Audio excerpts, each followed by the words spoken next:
you don't exist. Take a perk and a talk of that shit. Money swallowed like sis. Did it perfect in the kid. Got a billion who sang on my head. Look at better put on the road I just spent.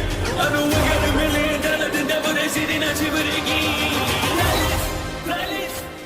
Hello and welcome back, fellow anime lovers, to MangaMuse. I am delighted to have you join us once again in the world of fanfiction and fantasy. This is the fourth part of What If Deku Finds dannyphantom in MHA. Special note, this fanfic is written in a masterpiece of RusEmp on FANFICTIONnet. Do check and support the author too. Now smash the like, share and subscribe button for more. Also press the bell icon so that you never miss such great parts. Thanks for the introduction. Now let's dive into the world. On the first day of school, Danny did intend to hit the shops alongside his friends, wishing to find inspiration for one of his suits. Once more, it had to be said that there was no need to make it anything but something casual, like the first option, or maybe extravagant, like the second variant. The ectoplasm that comprised his ghost form's clothes could mimic the qualities of the original material, hence the stuffy, barely stretching hazmat. Perhaps he could ask Momo-san. She knew how different materials worked. Her quirk was all about atomic composition from what he had been told. Unfortunately, his initial plans were not meant to be. He had assured the staff responsible that he would be ready with his renewed equipment by the end of the week. The deadline was tight, but then again, he wasn't actually producing the suits. It appeared that for the first few times he would have to use the sketches of what he had and spend the time materializing it. Perhaps even employing the services of his doppelganger. What would the second Danny do? The answer was quite simple. He couldn't materialize everything. When he learned that the school provided for the aspiring heroes and gave them the necessary upgrades free of charge, the Haffa was positively ecstatic. This also led to a number of amused comments from Tsukachi at the boy's expense. However, it was also no secret that ectoplasmic energy was something relatively unknown, as had already been mentioned. Jiren wasn't the only person who had zero clue, for even the technicians at the UA were baffled at how to proceed. The only other hero that used ectoplasm was the one under the same moniker. However, he never actually had any upgrades other than his prosthetics. Thus, only the young Fenton was capable of creating something proper. To that end, once the first school day was over, the Haffa split himself in two, each setting out to do their own thing. Mina had volunteered to hit the shops with him. Kirishima, probably understanding where it all could lead, swiftly disagreed. Mina had a tendency to detract from the set course and going on a shopping spree. Both boys had come to learn this during the last few weeks. Phantom didn't see it as something that bothersome. To be honest, Danny never had a company that was actually interested in that stuff. Sam only occasionally visited her own specific places all alone to quickly fill her wardrobe with something that wasn't pink and glittering. Before her parents did so for her, his mom, she only had a single item in her wardrobe. Jazz never accompanied him in the first place. In any case, it could come off as impolite to send a duplicate with someone who volunteered to help him. But each of the doppelgangers he produced was as much of Danny as the other. They all shared their consciousness, and if one was disposed of, the other would peacefully exist. It could serve as a get-of-jail-free card. In some cases, said jail was a copious amount of work in need of splitting. Nonetheless, as one duplicate left the school grounds, the other remained. As he followed the directions given to him beforehand, a box of miscellaneous junk, the very same he had bought from Tinkerer, was in his hands. Tsukachi had managed to convince the rest of the officers that the evidence like that was no longer needed. They had scanned it for fingerprints and found none. A delicate work. Still, since there was nothing illegal about the box itself, Danny still got his hands on the stuff in the end.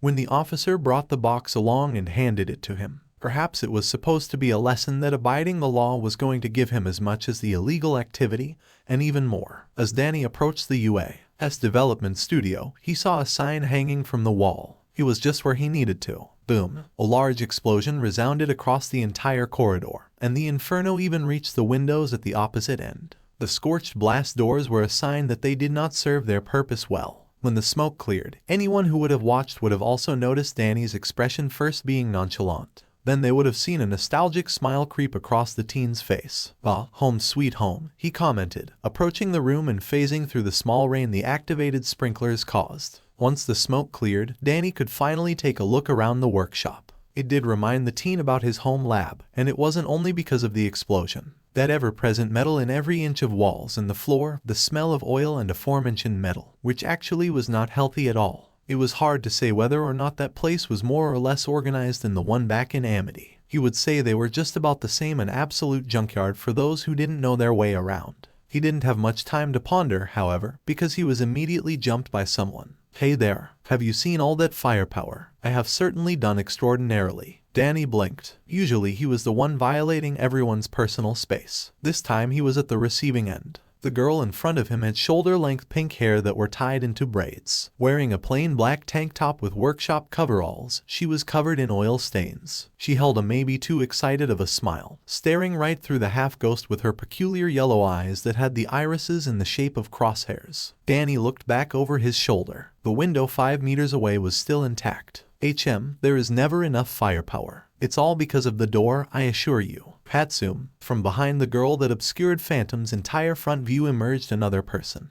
It was a slim, red-headed man who was wearing a very strange costume. His entire face was hidden under a helmet that looked like an excavator claws. He also wore gauntlets of an impressive size for how thin and seemingly weak he appeared. Danny couldn't read his face for aforementioned reason, but he sounded quite annoyed. "How many times will I have to tell you not to test your devices here? I was checking if the launch mechanism was functional." The girl's excitement was not dying down. At the testing grounds, the man tried to calm himself down, before finally noticing a foreign presence. "Ah, it's you, Fenton. She didn't damage you, did she?" "I'm used to the lab explosions," Danny smirked. "And now I know that this is the right place." He could swear the man's sweat dropped. "All right, I see that we need some ground rules first. As I said, no testing the equipment here, enter the specialized room. Second, feel free to use any instrument around and don't even think of taking them. We good?" "Oh, are you from the support course, too? I didn't see you today." Hatsum's voice sounded from the opposite end of the room. She was already near a smoking device, perhaps the cause of the explosion. "Not exactly. I'm from the hero course," Danny smiled. "Fenton Daniel. Call me Danny if you like." "Hey?" The girl tilted her head. "Then why are you here?" "This lad's quirk is something entirely new," the redhead, a hero named Power Loader, huffed. "I'm yet to see something I can't upgrade. But if you think you can do better, be my guest." "I'm waiting for an answer, kid." "I got it, sir," Danny nodded. "I'll just work in my little corner. You two also have 5 hours. The school clocks in afterwards and I am not leaving you alone in the workshop. But I still have to go to the principal to petition a new door. Don't touch anything of mine, got it?" The man barked, and after receiving another nod, exited the room. "I suppose 5 hours should be enough," Danny mumbled, putting his box on the table. As he was taking a look around the room, the Haffa noticed how advanced the place was. While the Fenton works was put together by 2 enthusiasts, whose genius was bordering on lunacy, this one just cried professional. There wasn't a single possible instrument he couldn't find, each in pristine condition. They even got 3D printers, which was quite convenient. There was also some stuff even Danny had no idea about. That world truly was ahead of his in certain areas. From his observations, the Haffa was interrupted by the metallic sounds behind him. As he looked back, he saw Hatsum rummaging through his box. "Hey, that's mine." "Oh, don't be so stingy. I was simply curious, is all. I have no idea what baby you gonna make," she rambled excitedly. "Like, what do you need a thermos for?" Sighing, Danny approached the table, before the green and gray thermos flew into his hand. "For one, it warms my lunch," he said and set it on the table with a loud clanking sound. "And 2, it can store the energy I use." It wasn't detached from truth, for his enemies were indeed comprised of ectoplasm, and that was their prison. That actually sounded like a pretty neat concept. "Whoa," the girl gasped. "Did you make it?" "Not really. My parents designed this glorious piece of Fenton genius. They always turn junk into something remotely useful. I just made this whole thing work. But as you can see, it is too bulky. I'd wear this on my belt and it would hamper me too much. That's why I want to reduce its size. With the tech I found around here, it shouldn't be a problem." "How does it work?" Danny wasn't used to anyone showing any genuine interest in Fenton tech. The Fenton tech he himself modified much less so. "I charge it with my own ectoplasm by touch before opening the lid, show it, and get kicked out on my very first day. I am daring, not stupid." "Oh, big deal." The girl waved her palm and huffed. "That's my first day here, too. And you already earned Power Loader's spite." "Impressive," Danny smirked. "Well, I suppose it wouldn't hurt. It doesn't do anything to the environment." The device in his hand glowed green as he charged the thermos with his energy. Then, as he opened the lid, an enormous beam of white light emerged, making Hatsum jump aside. Loud, whirring noise akin to that of a vacuum cleaner filled everyone's ears. And yet, the thermos's sucking did nothing to the room around, as the only thing it always did was sucking in ectoplasm. After several seconds of usage, Danny finally closed the lid and smirked. And that's all she wrote. Not to say my babies are anything but ingenious. The pink-haired girl trailed off. But this is sure unique. So, you planning on making your every baby energy dependent on you? Yes and no, Danny dug in his back. I actually had prepared something just in case. As he said this, the teen dumped a couple of medical syringes filled with glowing liquids, blue and green. What's this? Hatsum took one of them and examined. This may come off a little macabre, but it's my blood.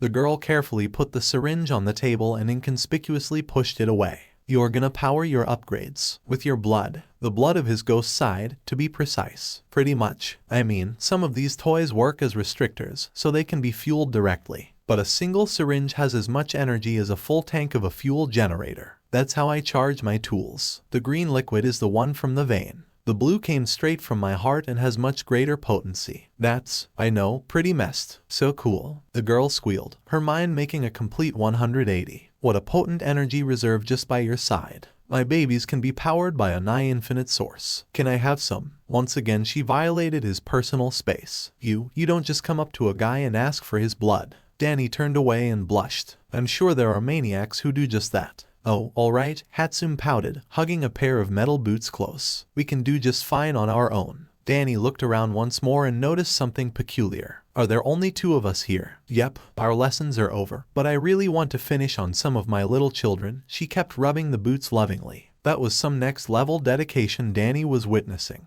It was admirable to an extent. However, the teen couldn't bring himself to like the eccentric girl just because of that. That very dedication to their work made his parents neglectful of what truly mattered. So, he would wait until he could make a proper conclusion. If she was anything like them, they would not be getting along. Until said conclusions were made, he would just sit and work. Danny first took out the blueprints for his pet projects, eager to advance the ecto-engineering further beyond. He had a lot of sources to derive inspiration from. For one, it was the arsenal in his parents' basement. He knew how they functioned, what they could do, and general idea behind them. Of course, it was the anti-ghost arsenal, for fighting specters exclusively, so not everything could be adapted. He could encounter ghosts eventually, but the newly labeled Project Totem would handle them. His tools were also another measure that would make sure that brittle human bodies would not be accidentally crushed by his attacks. His experience from the underground masquerade showed that he still had to improve in that regard. Some people there were probably crippled for life, their bones shattered and their nerves burned off. So until he learned to properly adjust his power, those tools would come in handy. The other aspect was also being energy efficient. He had a lot, nobody would doubt that. Enough to fight off robots and perform the rescue for 10 whole minutes. But what about an hour? 2. He needed this to cut corners. Another source of inspiration was one of his adversaries, Skulker. He may have been a small, weak, insignificant blob of ectoplasm,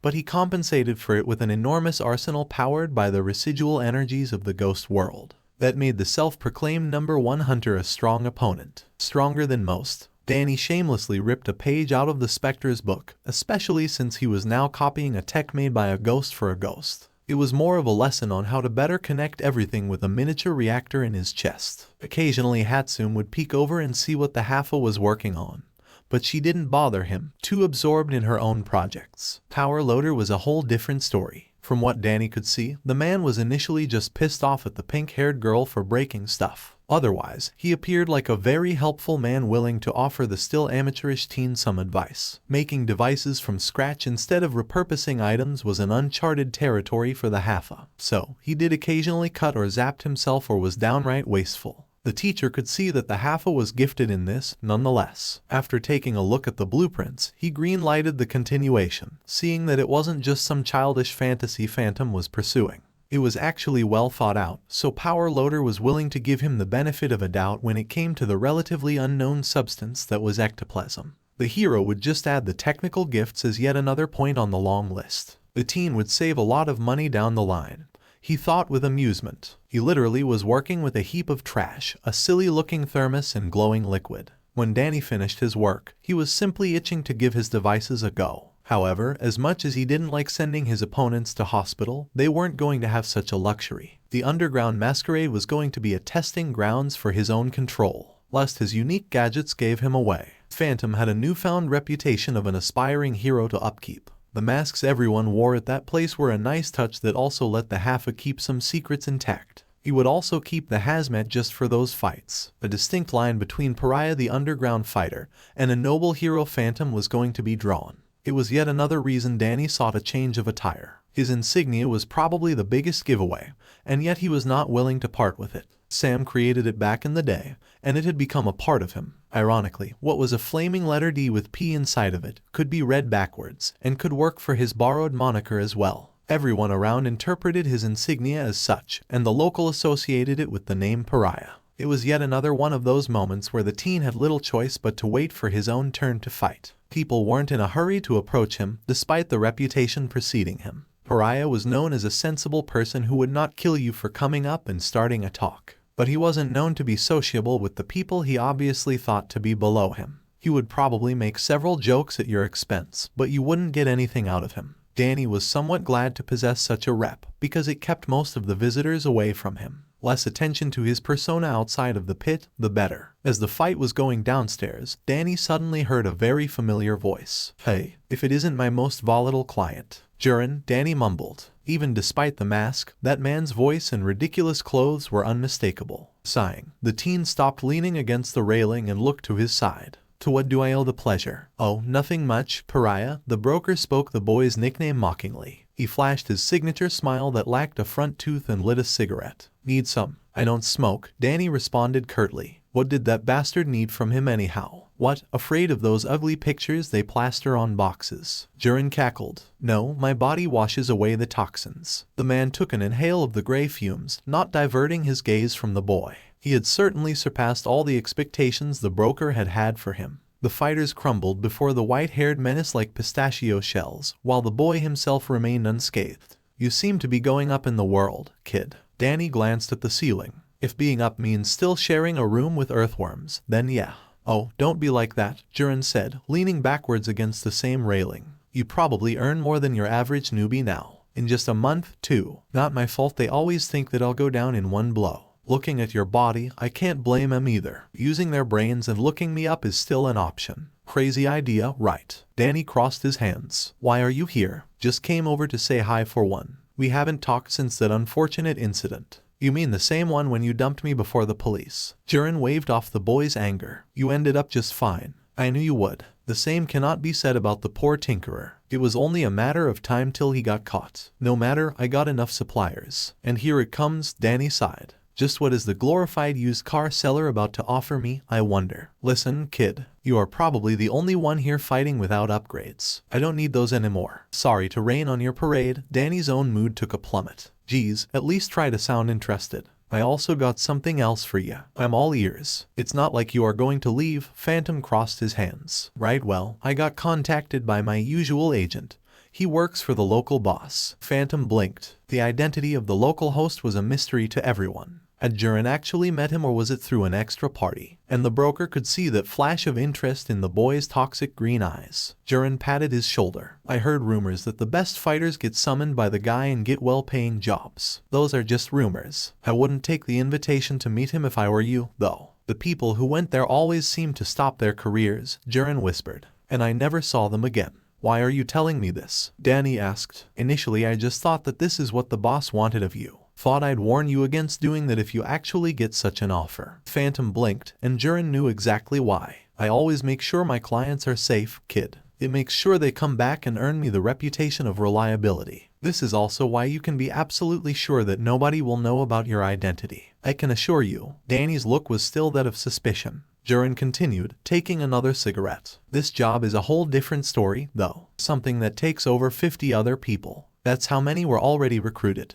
The pay is good, the heavy lifting will be done by others. You should take it." "What sort of a raid?" asked Phantom. "They didn't even tell me." "That's a new one, and to be frank, I am quite annoyed by that. My job is knowing everything." "You ain't stopwatch." Danny rolled his eyes. "Who?" "The one who really knows everything. Even the color of your underwear. Almost killed me at one point because he saw the future where I destroy the world and kill every living being on Earth." Danny sighed. Honestly, if he hadn't interfered, that future wouldn't have been a possibility at all. "Okay, roll back a little. How are you even going to pull that off?" "Simple, really. I'm the strongest guy around." Danny gave a cold, toothy smile. Jiren could swear the boy's teeth were sharper than normal. "It still would take a decade. I don't care if you believe me or not. It would take a mind-breaking trauma to change anything. I'm not interested, Jiren. Plain and simple. I figured you would say that. Jiren was the only person in that entire arena who saw through the kids up front. From all the damage he had caused to his opponents, everyone tended to believe that Pariah was a merciless beast. His constant jabs, mocking comments, and parts of appearance, such as sharp teeth and echoing voice, were a cherry on top.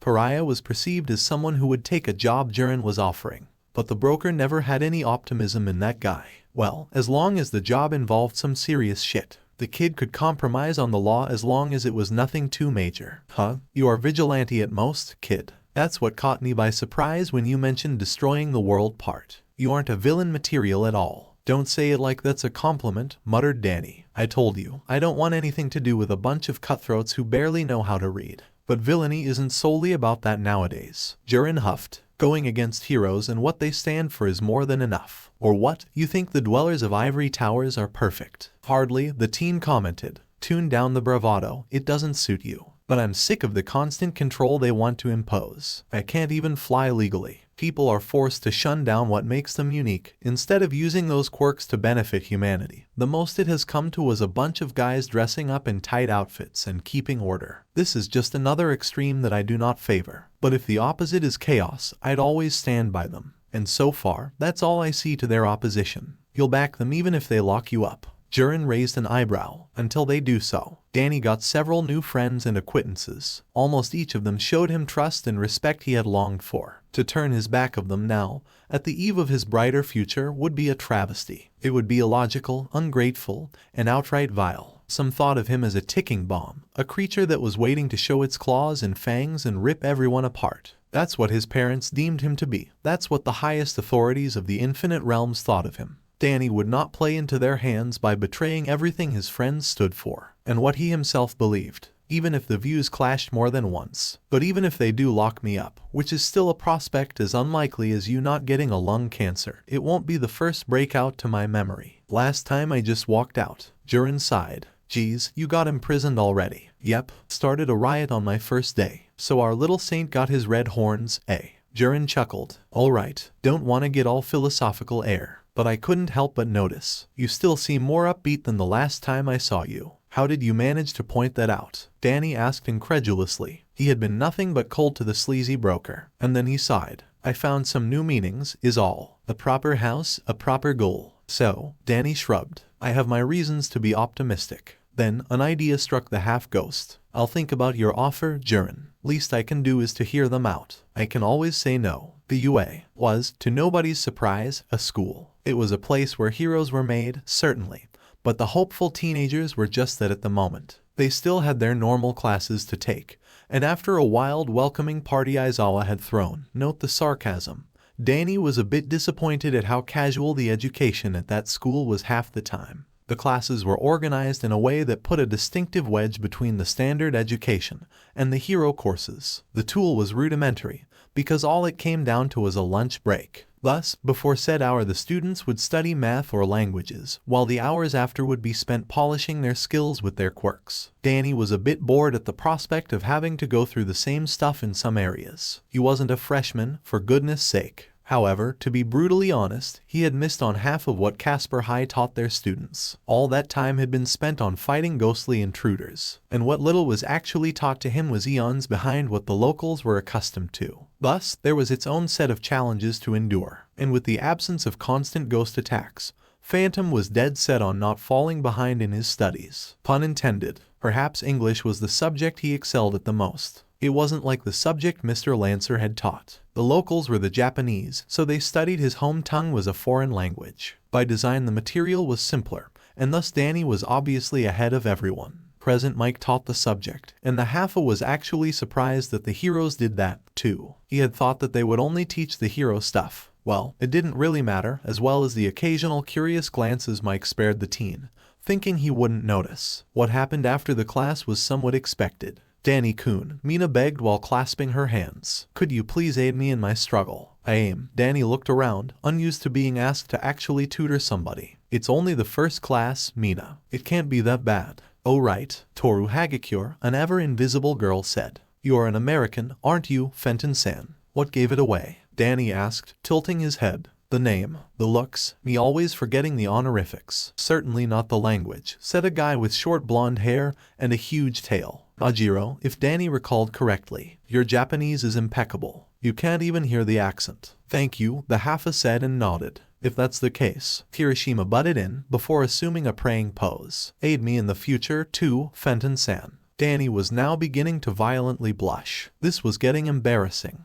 I was actually wondering about this since we met, Mina said longingly. How come that you study here? America has some cool schools, too. My guardian lives here, so, Danny shrugged. Didn't want to bother when there is already one famous school around the corner. I'll try to help, guys, but don't expect much. I know this stuff only because my family speaks it. I don't know the hows and whys. Oh, don't be so shy, man. Kirishima wrapped the smaller teen in a tight one-armed hug. You are probs smarter than me. Is this supposed to be a compliment? Danny raised an eyebrow. Hey, anyone smart enough to make themselves a support device is smarter in my books. Totally manly stuff. Wow, you actually made yourself an upgrade, Fenton-san. The bubbly girl Hagakure asked, clearly impressed. It still needs some tuning. Danny rubbed the back of his neck. I'm still new to this. This is my first project that I've done from scratch. When the lunch break started, the teen didn't waste any time. The school had a thing about running in the corridors, but nobody said anything about going through walls and floors to make a straight beeline to the cafeteria. Unsurprisingly, he was among the first people to actually make it. No waiting in line for him. It was sweet to harmlessly abuse his powers just a little bit. Danny shook off the memories of one particular ghost from back home.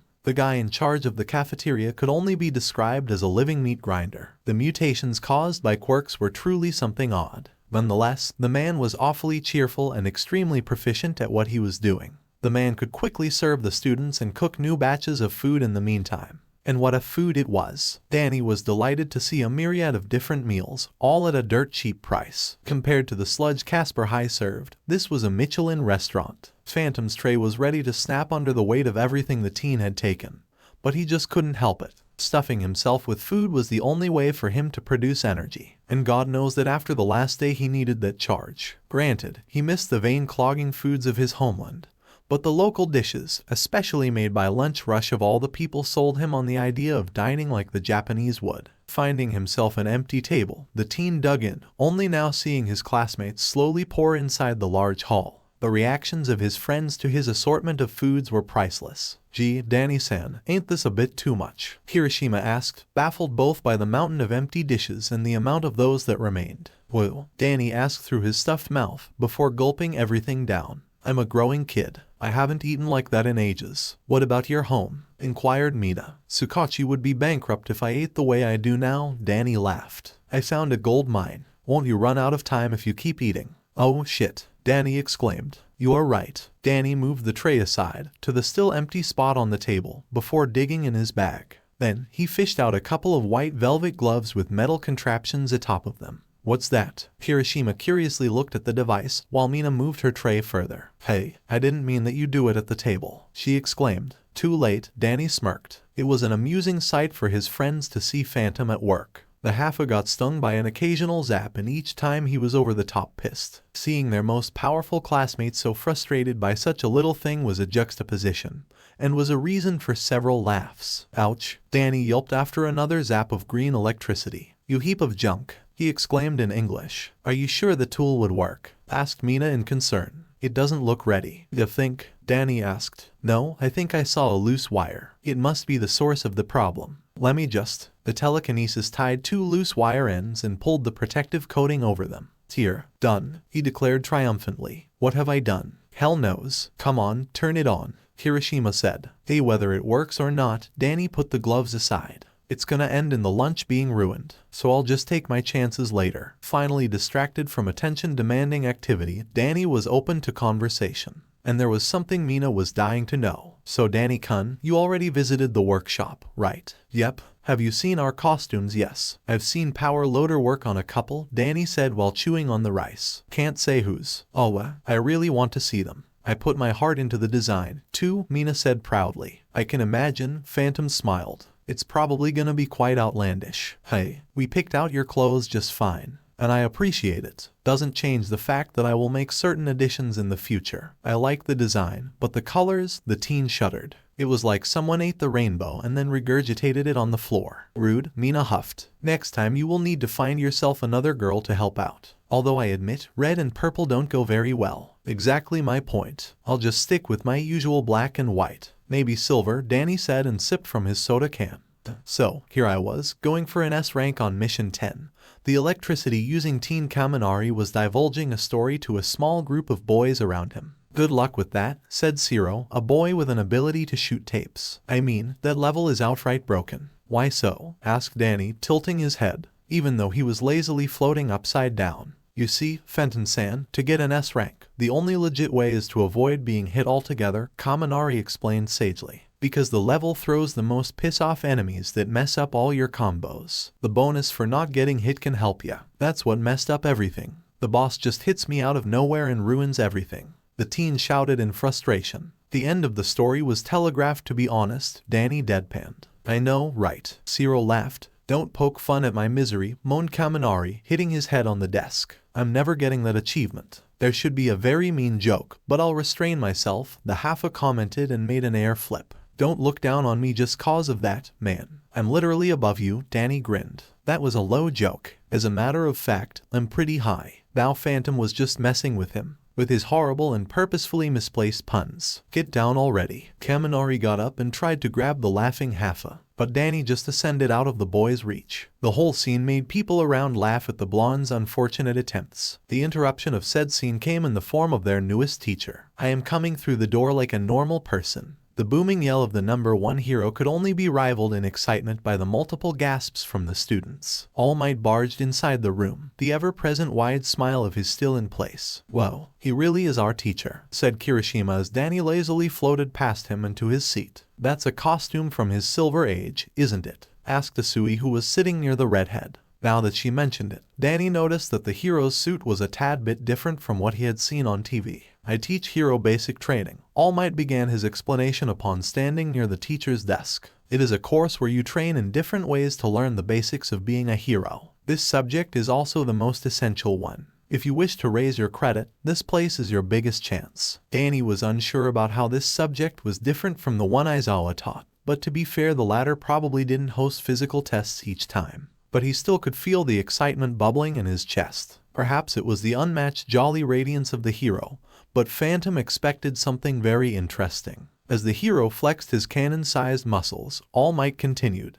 We have no time to waste. Let's get right into it. That's what we will do today. He raised his hand into the air, holding a large card with words battle written on it in English. Combat training. Danny couldn't stop a smirk from crawling up his face. When it came to combat with no extra stipulations, he most obviously excelled. And to go with that, All Might made a dramatic pause. Are these? From the walls to his right emerged several shelves, and on them were several numbered cases. The thrill in the air was almost solid to the touch. These suits have been prepared based on your quirk registry and with your own requests in mind. They are yours, after all, All Might laughed. After you change, meet me at ground beta. And thus I depart. After the announcement, All Might bolted out of the room with all of his famed speed. The kids didn't waste any time, going up to grab their suitcases. Cue to the changing rooms, with the students changing into their outfits. Once again, Danny was hanging under the ceiling, not bothering anyone. It was always nice to have a suit on the go. From his biscuit-munching break, the Haffa was interrupted by a call from below. Fenton-san. Danny stopped eating and looked down, seeing that Minto and Kaminari obviously wanted something from him. The Haffa got down on the ground. Yeah, you need something, guys. Fenton-san, you can turn invisible, right? Asked Kaminari with all seriousness. Yep. Go through walls too? Yes. Minto inquired. Guilty. Then it wouldn't really be a bother for you to take a photo when you go through this wall. Kaminari pointed to their right. Immediately Danny realized what was going on. Girls' changing room is there, he said. Exactly, Minto nudged the Haffa's belt. Nobody will notice, and you will do a great service to your classmates. You shouldn't indulge their carnal desires, said Takoyami, a boy with a raven's head, before passing them by. Nobody asked you, Minto exclaimed, pointing an accusatory finger. What say you, Fenton-san? I'm quite past the peeping Tom phase. Phantom rolled his ice blue eyes. One time being found out will be enough for them to fear my presence till the end. Wait, said Kaminari suspiciously. Does that mean that you did peep? Danny avoided their gaze. Power always breeds temptation, he whispered. Alright you two, don't embarrass our spook, said Kirishima and grabbed the smaller teen in a one-armed hug.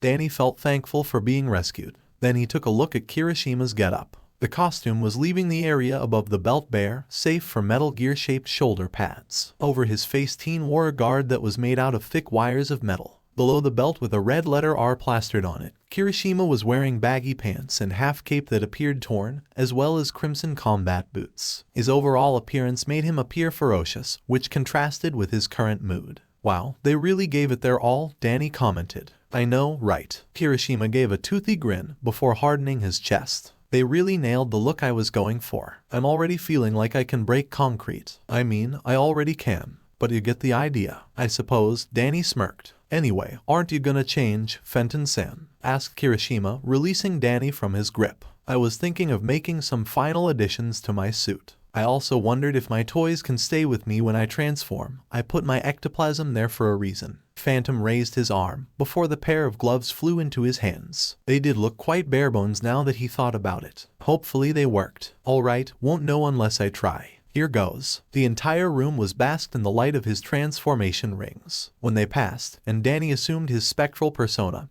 he was there with a new costume. It was a very pompous-looking princely outfit of pure white, with silver buttons and pitch black underneath and tall collar that almost reached the teen's chin. The Haffa now also wore black pants and white boots that saw relatively little change. There were even silver epaulets on his shoulders, and his insignia on the left part of his chest, made of silvery metal as well. Looking at his hands, Danny saw that the gloves remained, and their velvet material was there for a reason, to fit in with the rest of his new costume. Exhibit A, Phantom said proudly. The outfit worthy of a prince, a light sacrifice of agility for stylish looks and protection. Danny drummed on his belt, making a light metallic sound, signaling about the layer of protection underneath. Ha, looking good, magical girl. Bakugou barked a laugh and exited the room. Give it to number 2 to ruin the mood, Danny mumbled grumpily. I also have a second variant I tried with Mina, but it needs some work. Won't it get stuffy in that thing? Kaminari asked. I thought about it for a while, but then Todoroki's performance during the yesterday test gave me an idea. I have the means to cool myself off. Todoroki himself in the meantime spared the teen a quiet glance, confused as to how exactly his classmate got the idea from observations alone. And I am just dying to test it all out, Danny grinned. Back with horrible puns again. Kaminari's sweat dropped. It was a good one. You all look so cool. The bellowing, excited shout of All Might was enough to snap even the dead into action. The students of Class A much more so. They had made their way towards the ground beta, just as they had been instructed. It appeared to be a cityscape again. When All Might had said that the students would be going through a combat trial, it could have entailed a lot of things. The word battle was too broad. For all the students knew, it could be a fight against murder bots again. However, it was logically impractical at that stage, and All Might, for all his lackluster experience as a teacher, knew it perfectly. Even the greatest hero, the symbol of peace, was not immune to challenges and concerns. It was true that he had never been a teacher before. Looking back at his trainings with young Midoriya, they were a treasure trove of experience when it came to being a mentor. However, almost all they had been doing so far were normal physical exercises, so it did nothing to alleviate the nervousness hidden beneath the shining smile. What did help him, and gave the teacher some confidence, was a look over the future generation of heroes. Clad in their state-of-the-art costumes, they all served as a source of inspiration for him. Not that he would be telling this to them so openly. Not to say that the hero wasn't biased. In a good-natured sort of way. Of course, while every student was going to get his attention, he was most interested to see his protege. And upon finding him in the crowd of excited students, the hero could not resist a snort of laughter that he immediately extinguished. To say that the homage to All Might's own costume went unnoticed not just by the hero himself but Midoriya's classmates was to say nothing. All Might still was touched by the green-haired student's choice of attire. He gave everyone another once-over, counting the heads in case someone was still catching up. His eyes soon landed on the charge of his very close friend. It was his second time seeing the boy in person, the first being when the hero watched how the students were going through Aizawa-san's test. All Might was also surprised with the attire the teen picked that simply screamed flamboyance and pride in his ability. Young Fenton was indeed strong, but it was still a strange pick for a boy who had been found homeless just a month ago. But if that's how he wished to be remembered, it was his choice, just like every other student's. Each of them was unique, each represented and stood for something. and it was something All Might felt like he should remind the kids of. They say the clothes make fine men, young men and ladies. Be fully aware that from now on you are heroes, he happily announced, booming as ever. Now, shall we begin, you zygotes? The first among the students who spoke up was the ever-inquisitive Ada, clad in a suit that was an intriguing mix of a medieval armor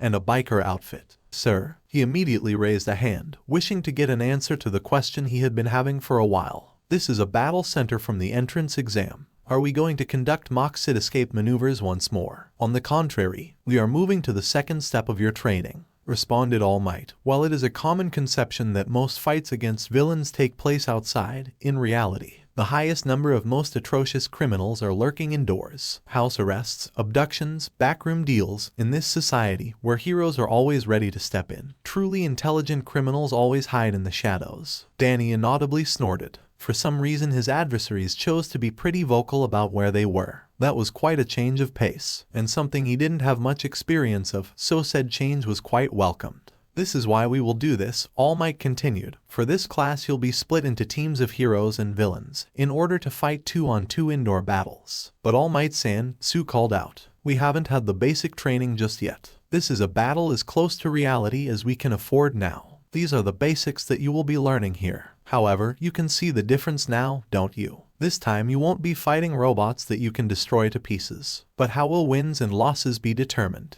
Asked Yaoyorozu. Can we beat him up anyway? Bakugou demanded to know. Will the punishment be expulsion? The timid Uraraka wanted to know. How will the teams be split? Inquired Ida. Isn't my cape amazing? Asked the blonde in a shiny armor whose name Danny couldn't remember. The torrent of questions obviously caught the hero off guard, as his "I'll answer all your questions" came a bit too forced. But no expulsions will come, and your cape is cool, young Aoyama. As for the rest, listen up. To see the hulking giant of a man and a #1 hero look into a tiny notepad was something that made Danny snicker quietly. The legend for these mock maneuvers goes like this. The villains have come into possession of nuclear weapon, having hidden it inside the building. How easy is it to smuggle a nuke through a city? Danny quietly mumbled to Kirishima. It suddenly got too stuffy here. Kirishima mockingly pulled his non-existent collar and smirked. Hush, you two, Yaoyorozu whispered sternly. And it is the hero's job to retrieve the weapon. Thus, the prerequisites for hero's victory goes like this. You must either catch the villains or get a hold of the nuclear arm in the allotted time. Consequently, the job of the villains is to protect the weapon until the timer runs out. Or, of course, capture the heroes. We will decide on the composition of the teams like this. At that moment the hero pulled out a ballot box, seemingly out of nowhere. Are we deciding this in such haphazard manner? Asked Ida. Wife tends to do that. Man, Danny put in and tilted his stark-haired head lazily. You don't get a choice most of the time.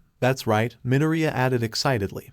Pro-heroes often team up with heroes from other agencies. I see, said Ida as the realization hit him. This is a very foresighted decision then. Forgive my rudeness. That is quite alright. Now, let us sort the teams quickly. The first came team up. Perchance, Midoriya and Uraraka were assigned to it, which seemed quite fortunate. The two had hit it off from the seams, so the knowledgeable students could see the potential of that combination. Next came Team B, comprised of Todoroki, whose costume was largely freezing his entire left half, and one of the more outlandishly looking students of their class, Shoji, a tall, six-armed teen who always wore a mask over the lower half of his face. Considering that he spoke with mouths that appeared on his arms, there could be nothing under it. Nonetheless, they combined a recommendation student and one of the second strongest one physically wise. And after just a couple of drawn lots being assigned to Team C, Danny looked down on his teammate. He was not feeling optimistic about that one. Eventually, Danny found himself in a situation where he watched several screens alongside most of his classmates, with 4 of them being the subject of observation. Namely, those were Midoriya, Uraraka, Bakugou and Ida. The Haffa had many of his suspicions about Bakugou confirmed. He really did have a bone to pick with the green-haired nerd, and once again that anger appeared one-sided.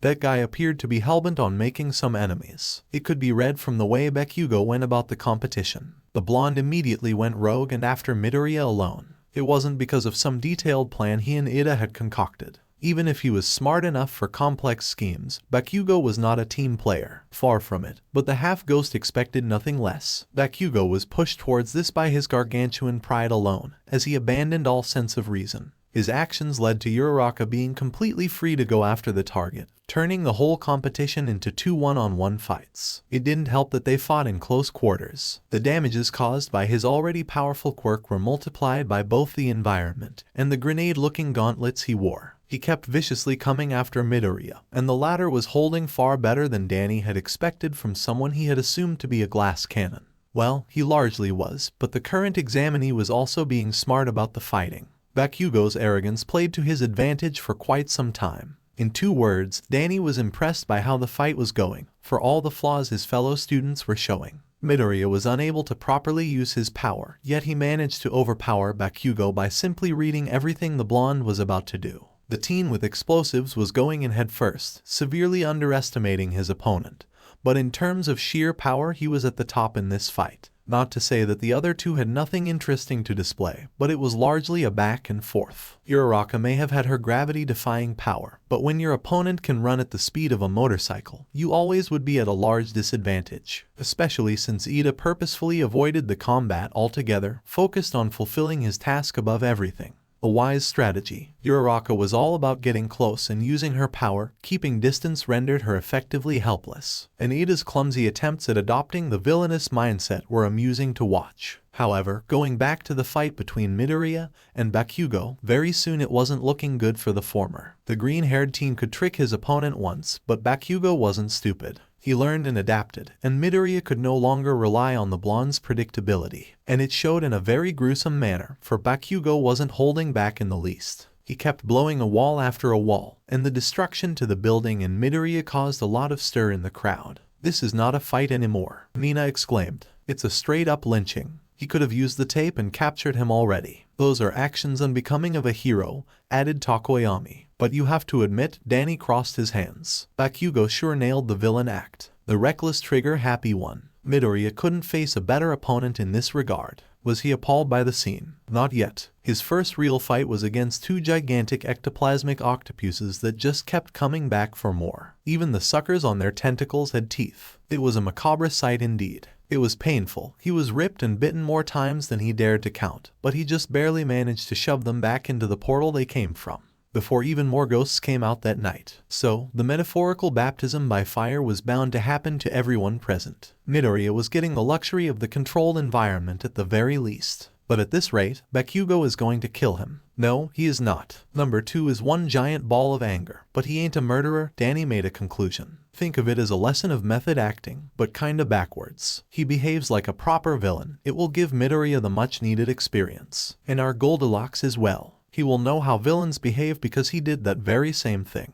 "So, you are saying that his act is exaggerated?" Nina asked, causing her friend to guffaw. "Of course not. He is just being an asshole again," responded Danny. "Wish I could hear what they are saying, though. It must be a delightful and heart-wrenching recollection of their common past," he said sarcastically. "You still jest in a situation like this," Tokoyami said. "Someone has to be your little ray of sunshine," Danny shrugged. "It's not like I want him to get a beating. I care about him as much as the next guy. All I am saying is, it will probably hurt them both much more if you stop it right now. They both are dead set to win. And if you don't let them sort some of their shit out there, it's gonna come bite them later." "What? That how you solved issues in your family?" asked Kaminori sarcastically. "Me and my sister nearly killed each other once at my godfather's behest." Actually, Danny genuinely seemed to think about it. "We get along splendidly now." "Your point, Sparky?" All Might, shaken by the dilemma of whether or not to allow the continued mutilation of his protege, spared the Haffa a glance, yet did not berate the teen for his naughty words. Yes, in a chorus of outrage and concern, the usually friendly and caring teen suddenly displayed what appeared as pure cynicism.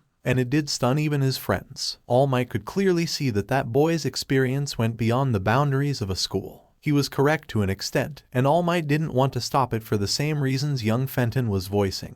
But to push it this far still was never the intention. More and more the fight between them resembled a real fight to the death. Everyone could see that. Midoriya's costume was damaged and his mask was gone, as the battle between them persisted. At that situation, it appeared that the green-haired student had decided that the best possible choice in that situation was to run.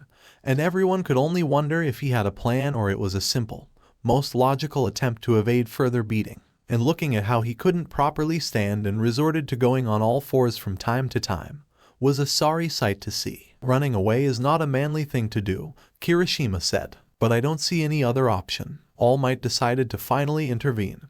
Turning on his earpiece, young Bakugou, if you resort to such powerful attack again, your team will be disqualified. Demolishing the hideout is a foolish action for both heroes and villains, and Bakugou was visibly displeased with the fact. Still, it wasn't going to be an issue for him. He would beat that upstart nerd still. Deku thought that he could look down on him, and Bakugou hated it. The blonde hated him. His yells of anger were reciprocated by Midoriya. The nerd denied that that's how he felt, his stupid look evoking even more anger within the explosion-wielding Bakugou. The air grew thick with tension as he readied his fist that was cracking with power. Midoriya assumed a proper stance for a strike, too. Danny recognized that atmosphere. It came about during times when both sides were mustering the power for a blow that could become final. Midoriya was about to use his quirk, and for him, it really could be a last-ditch effort. Even those who were unaware, not even hearing what the two students were yelling at each other, could sense that something was coming. Perhaps it was for the best that the conversations between the students were limited to the teacher alone, the one who was fully invested in what was going on in young Midoriya's life. Bakugou had jumped into his own conclusions, clouded by his own anger, pride, frustration, and confusion. He was still to fully accept the fact that the subject of his bullying was now in possession of a powerful quirk. He felt like he had been lied to for years, and now was venting out in the only way he knew, by lashing out at things or people that made him feel that way.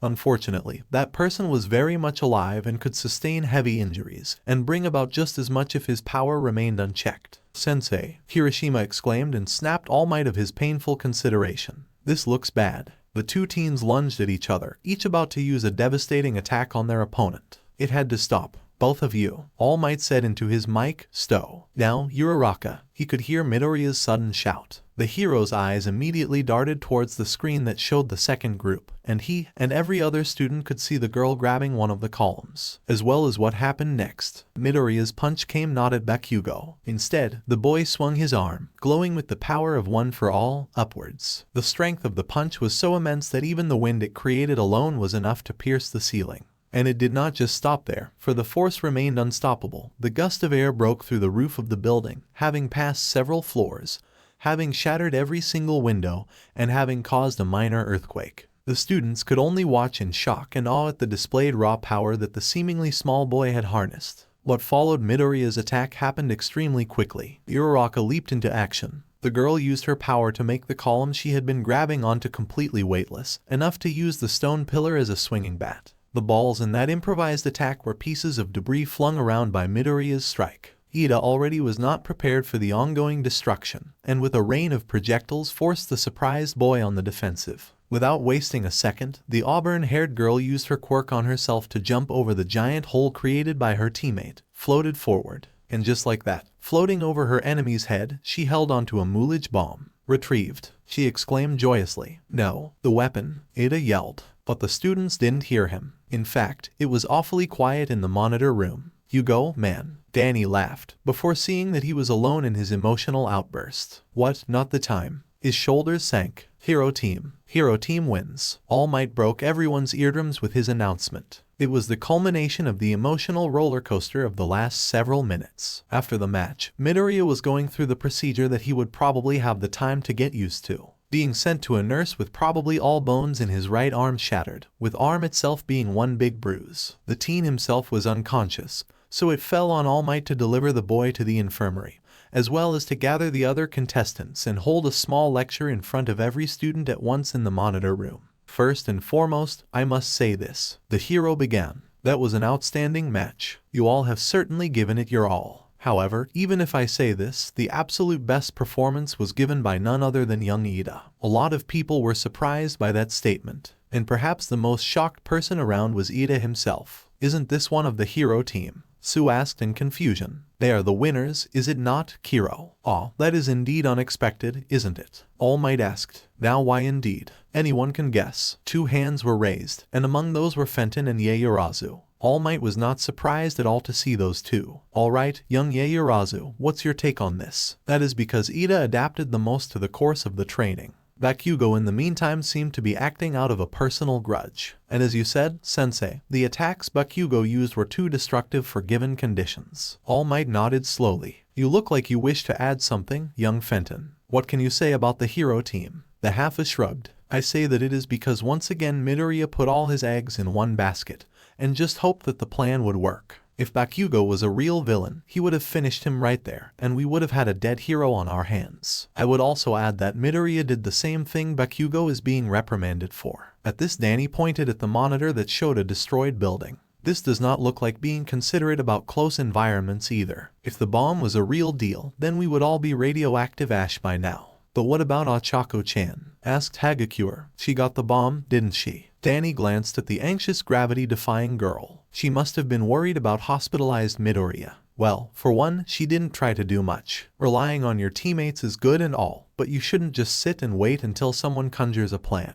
That's what gets both sides injured. I also think that Bat Strike was too reckless. Same deal as with the guy currently absent. Bombs don't take kindly to being assaulted with fast projectiles, either. Hell, if even a sauce can blow up, I wouldn't put it past them. He noticed the confused expressions. Never mind that one. Danny rubbed the back of his neck and looked away. All Might's sweat dropped. The kid was every bit as experienced as expected. It was way more than he had expected to hear from both of the recommendation student and a former vigilante. I would like to add something to Ida's case, said Yaoyorozu. What I meant was the fact that Ida was ready for his opponents and chose a correct tactic of keeping the weapon safe. Yep, Danny gave a thumbs up and smirked. Nice going out there. I don't mean to insult anyone, but the hero team won because they took advantage of the limits the training gave. In a real engagement, these tricks would not have worked against Ida's meticulousness and Bakugou's destructive potential. Ida appeared to be on the verge of happy tears, while All Might found himself at a loss for words. I say that Ida could be more relaxed, but yes, that pretty much sums it up. We should always start with the basics to develop depth of learning. We must strive to improve ourselves wholeheartedly. Otherwise, we cannot become top heroes, Yaoyorozu declared. Sheesh, loosen up a bit, girl, Danny thought. The second match soon rolled about, and the alphabetical order demanded that next game would be between Team B and the ones the random poll picked as their opponent. And perchance, the second ball All Might had pulled out of the box had a shining letter C on it. Phantom blinked in realization that it was the letter of his team. And just like this, the Halfa looked down on his teammate. Looks like we are in this together, eh, Fenton-san? Asked Mainta. Yeah, Danny gave a small smile. Let's give it our all. While he didn't want to say it out loud, nor would he neglect his companion, there was no denying the fact. Midoriya might have been the weakest without his quirk, but this guy had his and was still second last. An interesting, balanced combination if one were to look at the starting data. Although not when pitted against Shoji and Todoroki, it was obvious to everyone that Phantom would have to give it his all and Mainta would have to play his cards smart. Both Todoroki and Shoji also knew that their prime opponent was far from a pushover. All Might himself wished to know what all the fuss was about. Mainta was simply happy to get the #1 student as his teammate. That way he had his hopes pretty high up. Although he still would have preferred a girl as a teammate. Yaoyorozu's outfit, with a lot of exposed skin, was certainly something to behold. And Danny could just see that the guy was not focused at all. He hadn't forgotten the entrance exam and seeing Mainta's performance. Both teams were told to assume their positions in a new building, for the last one remained destroyed. At the top floor of the building, both Danny and Mainta examined the faux bomb, the former's head buzzing with the sound of grinding gears. They needed a plan to work out, and the small kid was more vocal about it. So, do you have any idea, Fenton-san? He asked. I just realized I don't know much about your quirk. Is there something to the balls you make? The amount, the size. The size is about the same always, he explained, ripping out one such ball, before another one popped up on his scalp.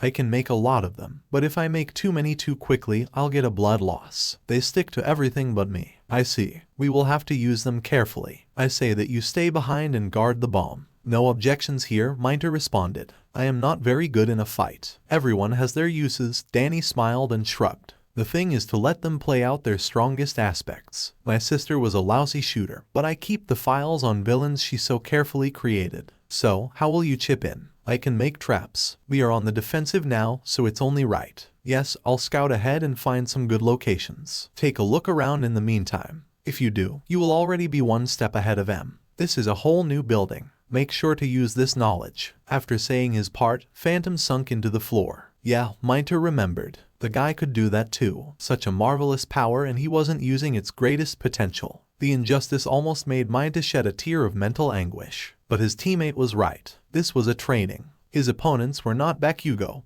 and his companion was a jack of all trades. There was no reason for him to be afraid. He had to do something on his own. Maybe the ladies would notice that. That would definitely make everything worth it. The first thing Phantom noted when flying around the building was that the staircases made little sense, architecture-wise. Each staircase only led to the next floor, and to traverse further one had to find another flight of stairs somewhere else. Not very good in case of fire hazards. But then again, nobody even used this fake city as anything but an obstacle course to be demolished over and over again. The design choice also served as an obstacle for heroes, lest they climb to the top floor in a matter of seconds. It was a blessing for the defending team. All they had to do was to utilize the advantage. That's right, Fenton, he thought and rubbed his temples with both hands. Time to use both of your remaining brain cells. He still had to keep in mind that superpowered individuals rarely use stairs. Phantom would have to anticipate what his opponents had in store for him. So many factors, it made the Halfa visibly excited.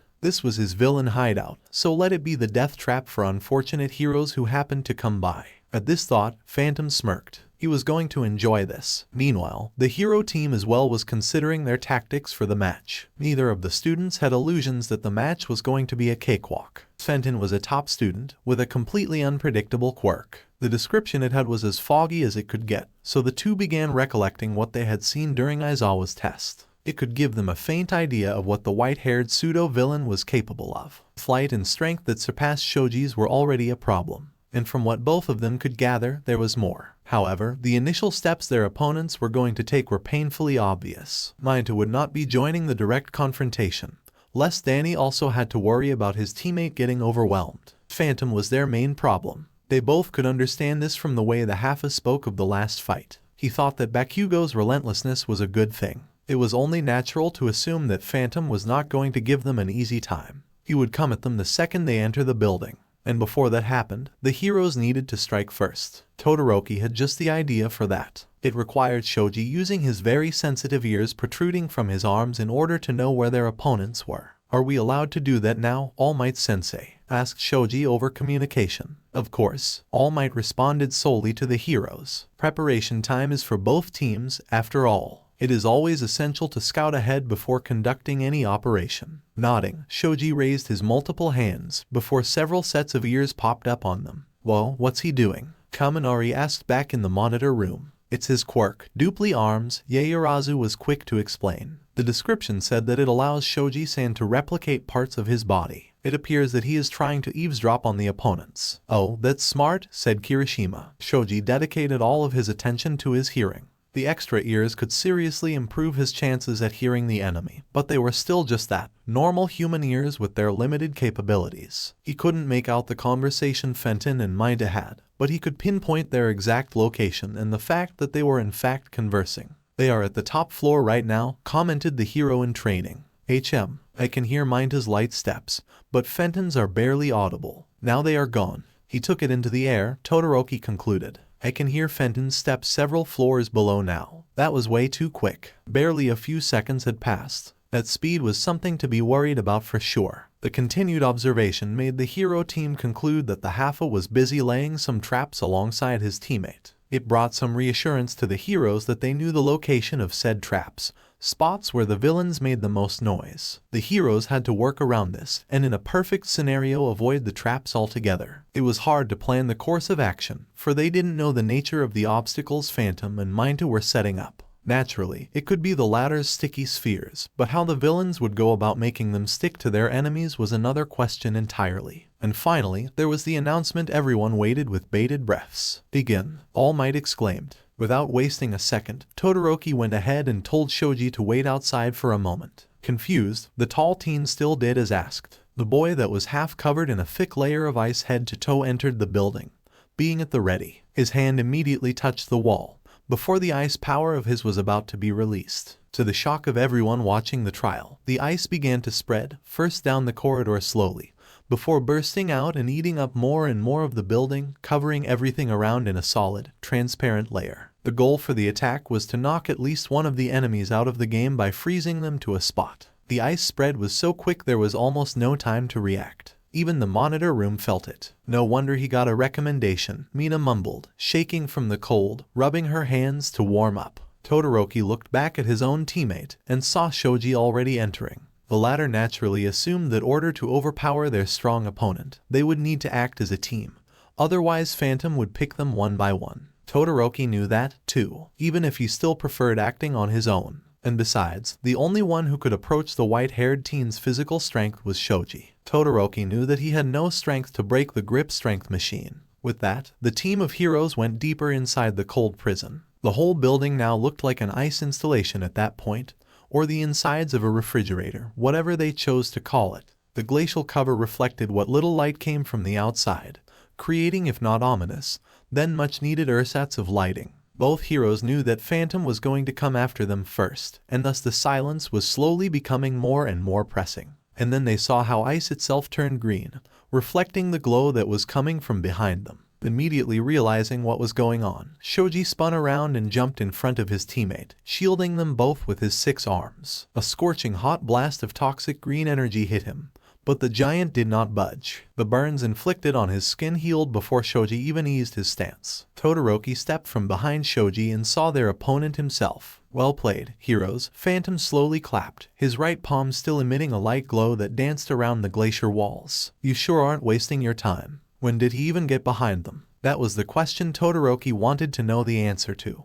His attention was also diverted to the fact that Phantom had something to fight with both at a distance and in close quarters. As if sensing the concern, the half-ghost displayed perhaps the most malicious grin both heroes had ever seen. Coupled with the glowing toxic eyes, the sharp canines and the poor lighting, it created most fearsome image. I am still attuning the energy output, Phantom said and moved his palm around, leaving traces of ectoplasm in the air. The white glove was riddled with small green arteries through which the otherworldly substance coursed. That was one of his gloves, responsible for limiting the blast power to the size he wanted. And it appeared to be in working condition. Somewhat. Who knew how long it would be? Cannot really tell if that's too much or just not enough. Well then, the Haffa opened his arms. I suppose the lab rats have just come right up to me. And then the teen let out the most vile laughter he had the capability to muster. And for a second, his opponents froze in spot. Ida's attempt at mimicking the villain attitude was a kindergartner play compared to this. Even All Might caught his breath upon hearing it. However, it was not because of how well the teen had assumed his villainous role, but because that particular laugh was too familiar to the number 1 hero. Phantom did not wait long before attacking.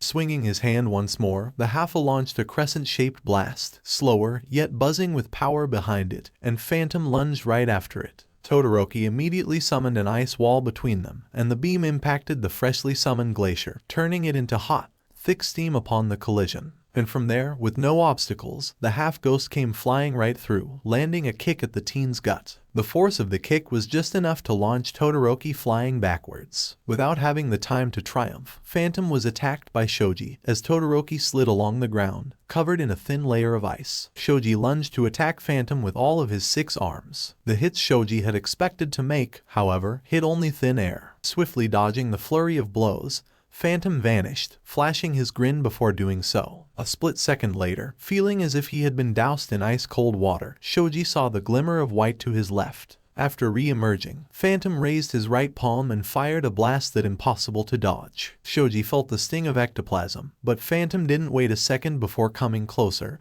and throwing a punch with his left hand. Even with all of his last-second strength Shoji had mustered, his legs buckled. From his side, Todoroki saw how lousy the punch was. It could barely count as a swing. For all his intimidation factor, unlike Bakugou, the teen still displayed control and restraint. But that wasn't going to be of any help if that's how Phantom fought with those limitations. Wow, Fenton is a beast, Kaminari commented, seeing the half-a-force Shoji on the defensive. He is actually standing his ground against the two. But how long can he keep it up? Asked Zero. You saw this guy's results yesterday, Kirishima smirked. I think his energy tank ain't gonna dry up in just 15 minutes. And he sure seems to be enjoying this way too much, Kaminari shivered. It was a different kind of intimidation from Bakugou's. The blonde always jumped into fits of loud, animalistic rage, and each of his actions brought incredible destruction. He had the aura of a person to smash you if you look at him funny. But seeing Phantom swiftly beat his opponents each time he got close and personal simply felt different.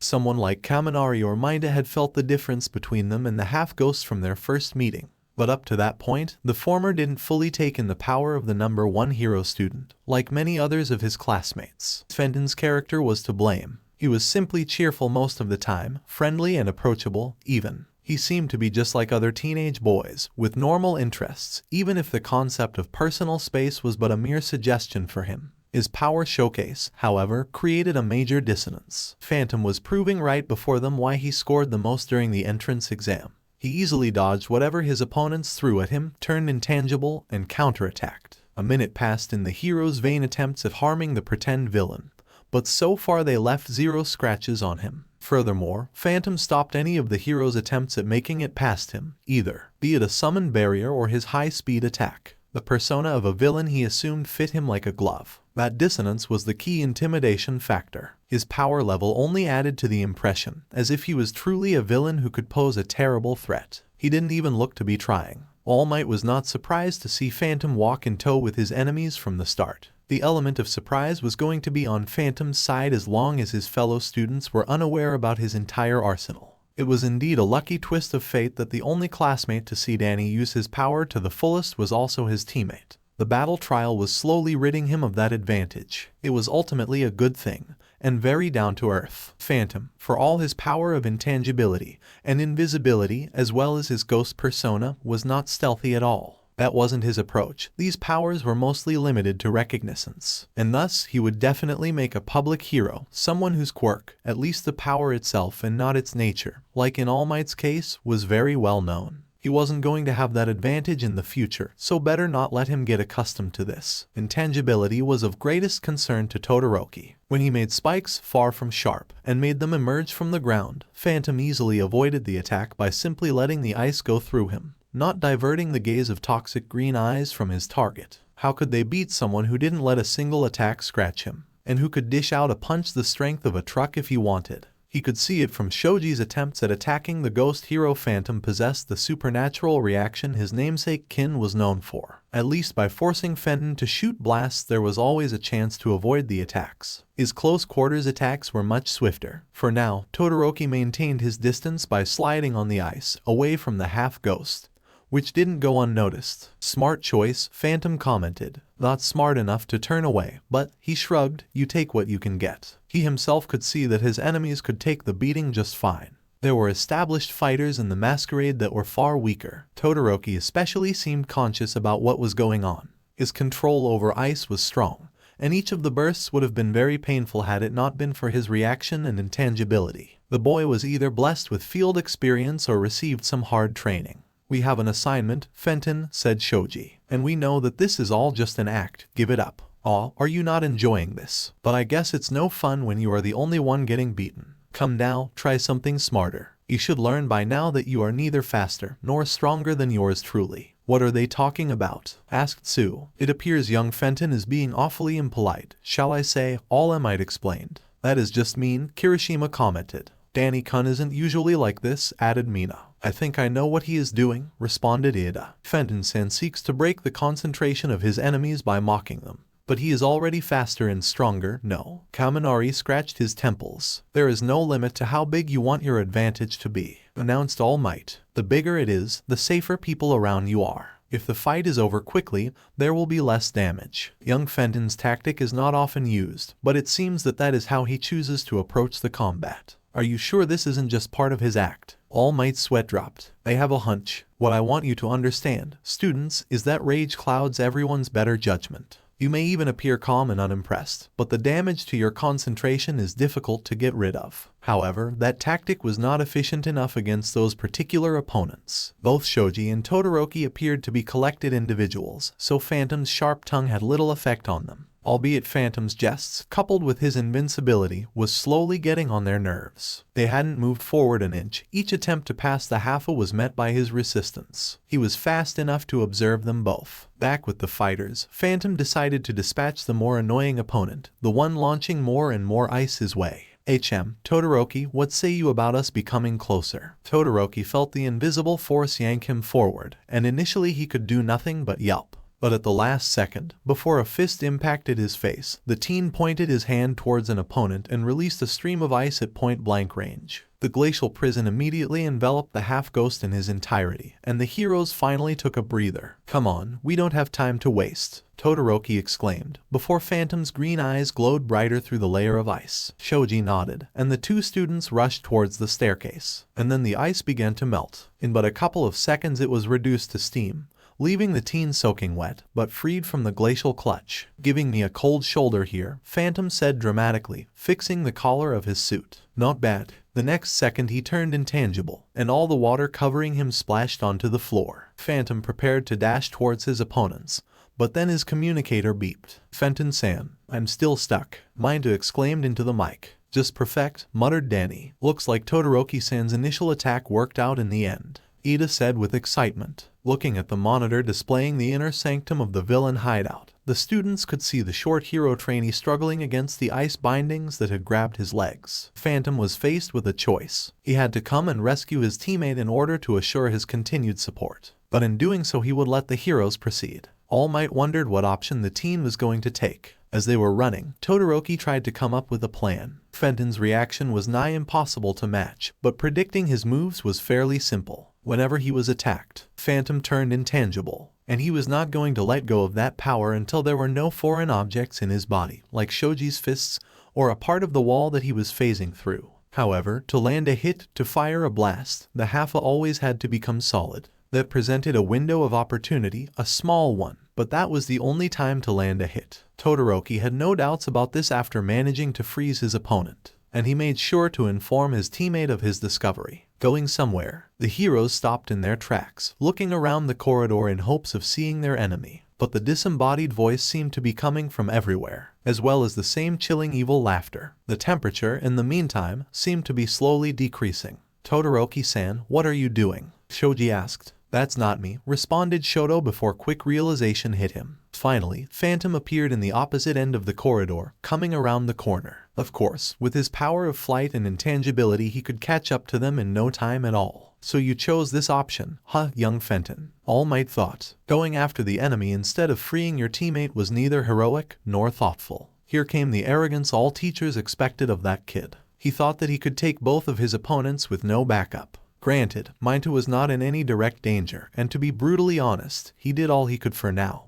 But doing everything themselves was not something All Might wanted of his students, and it was not something he would ever encourage. "Wait, weren't his eyes green?" asked Zero. The hero team noticed the blue glow as well, and the smile it shed the light on, too. "You have some impressive control over ice, Todoroki-san," Phantom commented, speaking slowly, and still somewhat condescending. "I'd say that you are a chill guy. But come now, my taste in puns is not that poor." "What are you doing?" Shoji asked. "Oh, I merely wondered if I can measure up to our walking AC unit." Then all of a sudden double blue-colored beams erupted from his eyes, and the heroes barely managed to avoid it. However, the blast hit the floor behind them, creating an ice wall closing off the entire corridor. "He has ice, too," Zero sighed, not even sounding surprised anymore. "And his power is different from Todoroki-san's," Yaoyorozu commented. "How so?" asked Kirishima. "I think I know, too," Ida put in. So far, Todoroki-san required physical touch to make the ice grow towards his opponent. Fenton's quirk acts differently. His ice spreads from laser beams, Tsu concluded. Light is faster and can get anywhere, but it is also easy to predict. "Geez, this is just broken," mumbled Kaminari. The one who was probably the most offset by the ever-expanding arsenal of the half-ghost was Bakugou. The blonde that had been challenged by the white-haired foreigner was now witnessing how the #1 student proved his worth. This time, in the field of battle. With each displayed ability, the gap between the two grew, both in reality and especially so in Bakugou's mind, the mind that had already been agitated by his loss to that loser Deku of all the people. It drove the blonde mad to see how Phantom was holding his ground against two admittedly strong students at once. And he felt like the ever-present smirk of glee that never slipped off the Hafa's face was directed at him, too. That foreign extra mocked him. He thought himself to be superior to him. That's what Fenton meant when challenging Bakugou, and at the time the explosion-throwing teen had no idea about the full potential of the Hafa. And to be fair, nobody around knew. Did it matter, however? No, it did not. Bakugou had been training hard, his quirk was the strongest, no matter how ridiculously versatile and multi-layered Fenton's was. He would be on top, and he would laugh at that stupid bastard all he wanted. And as for the hero team, they found themselves both shocked and confused at seeing the sudden power as well. How is this even related to your energy? Todoroki asked. A smart villain would keep it secret. Danny tapped on his temple. But my heart was replaced by a hard orb of ice. All the energy I use comes either from or through it. Or at least that's what I've been told. Then how are your green blasts scorching hot? At this, the Hafa laughed. I don't know, he exclaimed and fired one such blast with his right hand. I am not supposed to be alive at all. Isn't this counterproductive? Sue asked nobody in particular. He blocked the path back. The only way the hero team can take is forward.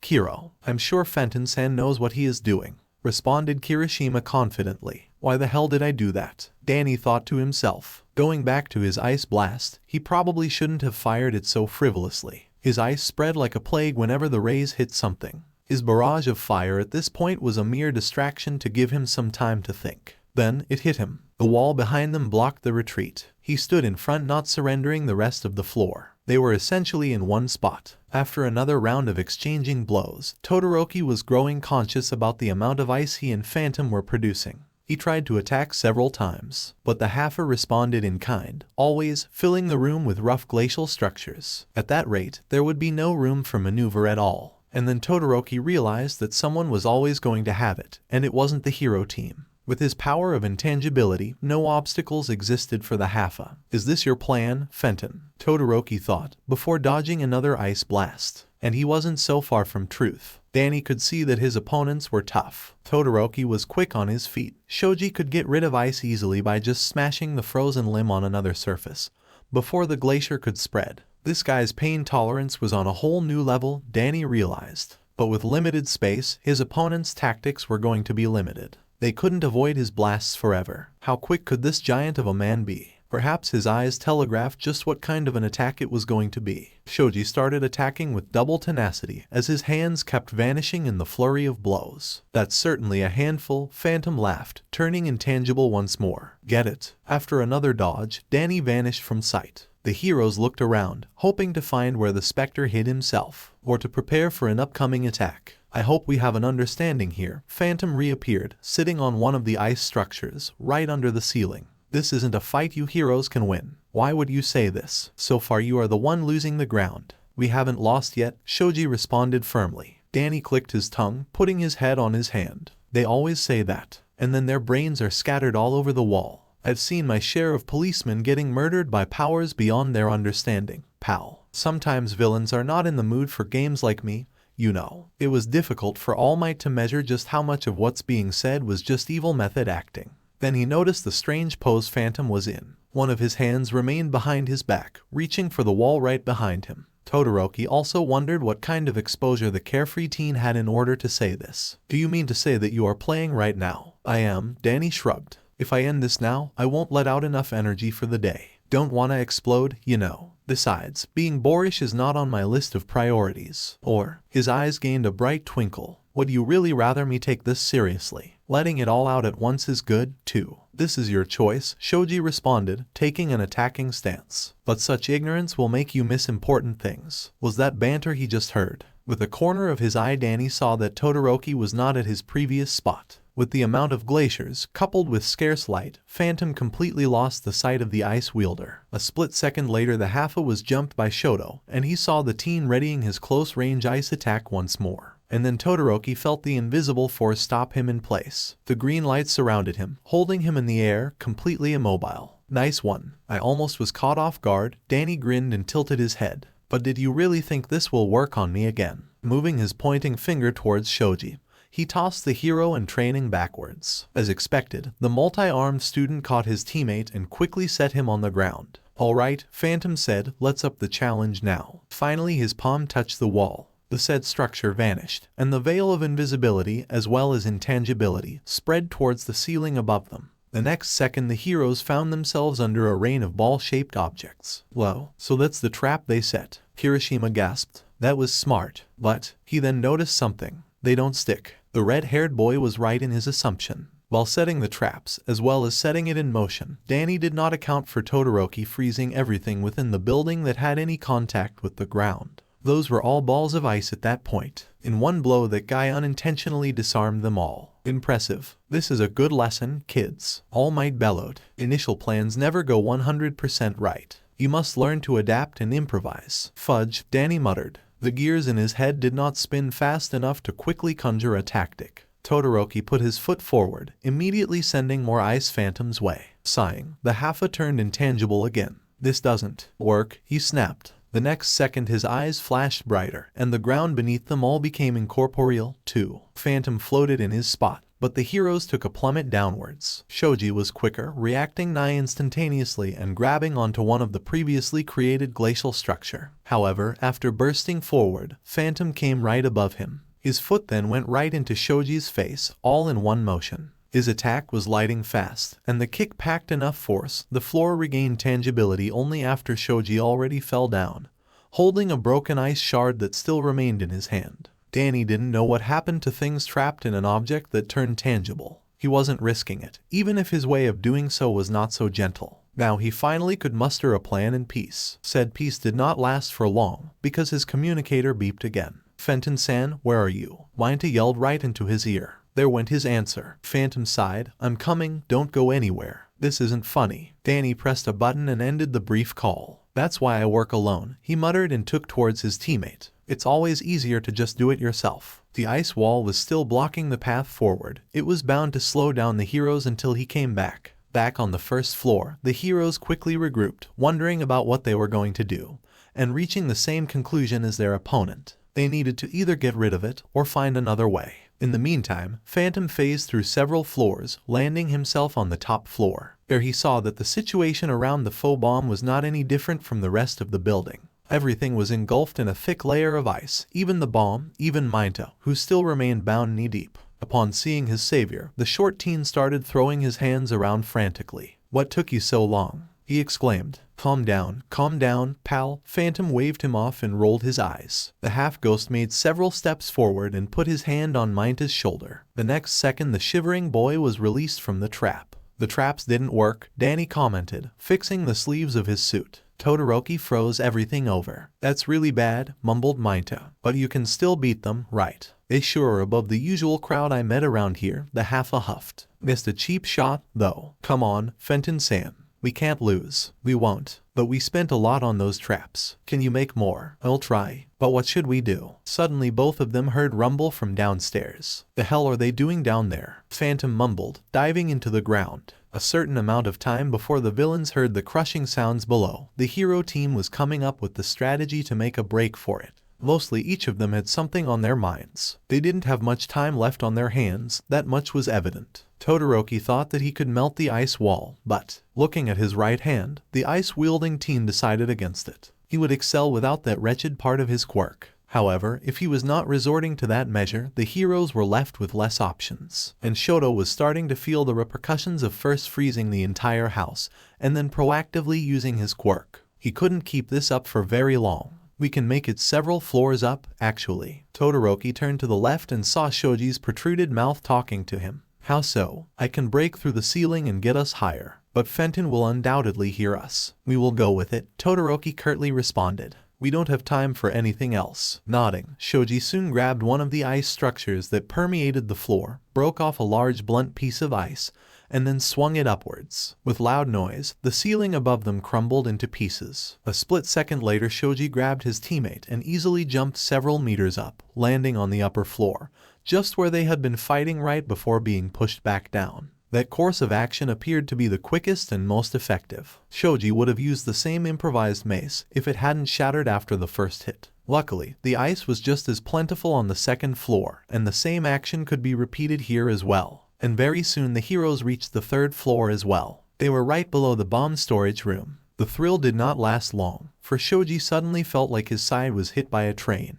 Launched into the nearest wall, he flew right into the room behind it, but not without letting go of his teammate. Todoroki masterfully slid across the floor and remained on his feet. That's far enough, Phantom declared. By constantly hiding from blows you will achieve nothing. Fenton, I suppose. Ever since coming here I've never met anyone who can counter intangibility. The temptation is just irresistible. Shoji quickly got up to his feet. He was about to rejoin his teammate, if not for something lightly hitting his back several times. Spinning around, the giant finally came face to face with another member of the villain team. Shaking a bit, Mineta was holding one of his balls in his palm. "You are not getting up there, hero," he exclaimed. Realizing what had hit him, Shoji used one of his arms to look at his back, now covered in Mineta's sticky spheres. He knew that if he tried to remove them now it would only make the matters worse. But if both villains were down here, it meant the bomb was unattended to. And if Shoji managed to get through Mineta while Phantom was busy with Todoroki, the victory would be as good as theirs. And Mineta seemed to realize his opponent's intention, too. Phantom casted aside the intangibility, fully intending to put down the hero here,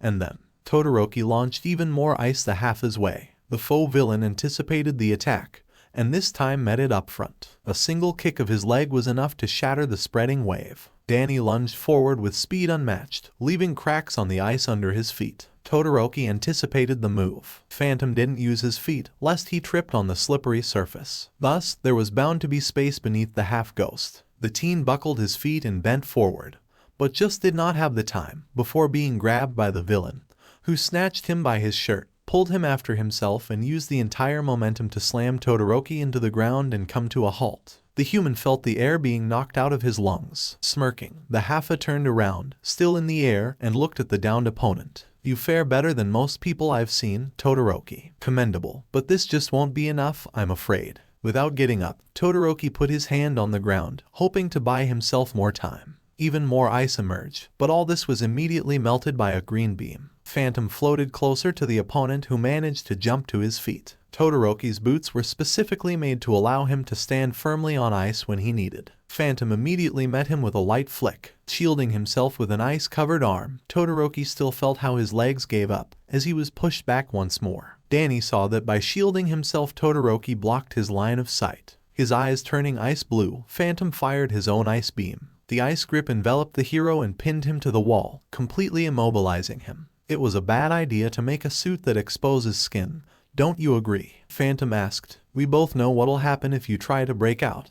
He flashed the same malicious grin. Todoroki threw the Haffa a glare, knowing full well that he could get out if he used that part of his quirk. No, he sought to improve his ice power, and if he was going to lose while losing, so be it. Looking at the white-haired American, Todoroki was filled with exasperation he did not show. Not even a scratch was left on him, while he himself was bruised and wounded. Phantom was quick, strong, and untouchable if he felt like it. Such combination of powers could not be accidental. Could it be that the Haffa's power was caused by a long-running series of marriages? No matter how the half-ghost attained his power, the result was evident. Fenton-san, Mineta shouted into the communicator. He's after me. He's gonna get to the bomb. Sighing, Phantom threw one last look at Todoroki before turning intangible. If Shoji reached the objective, his victory and prowess would all be for nothing. The Haffa flew to the top floor, landing close to the paper mache bomb. Looking around the spacious storage room, Phantom saw that nobody was there yet, but it was about to change. Soon Mineta's screams reached Danny's ears as the tear-eyed shorty ran into the room.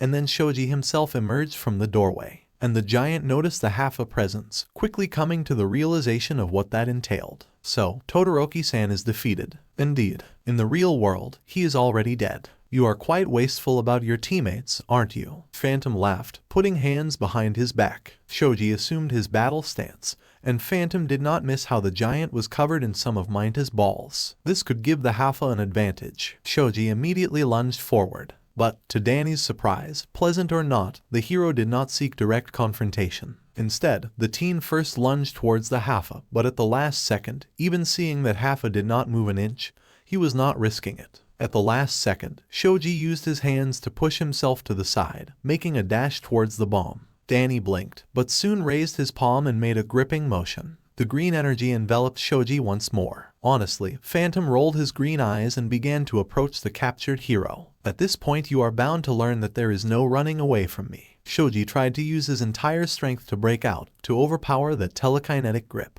And just barely he could see Phantom's expression change. He was beginning to struggle to hold the teen in place. Just a little. Danny saw the teen's hand move. Figures someone this strong would start to break out. Phantom was really struggling to hold Shoji, even if he wasn't showing it. Danny approached the tall opponent, his left hand still gripping the hero. His right hand, however, was readied for a punch. And then, at the last second, Shoji's hand was freed from the supernatural grip. Both the half-ghost and Shoji threw their punches at the same time, and each managed to land. Shoji flew into the nearest column, cracking it, yet the balls stuck to it, making him half-bound to it. Whilst Phantom was forced to take a step back, the left half of his face bruised and bleeding green. As the Halfa moved his fingers to his nostrils, he could see the green liquid slowly trickling down. Phantom's face was crossed by a wide grin. "That was a good one," he exclaimed and laughed. "But all this just for a drop of my blood." To everyone's shock, the bruised part of his face was getting healed at a rapid speed.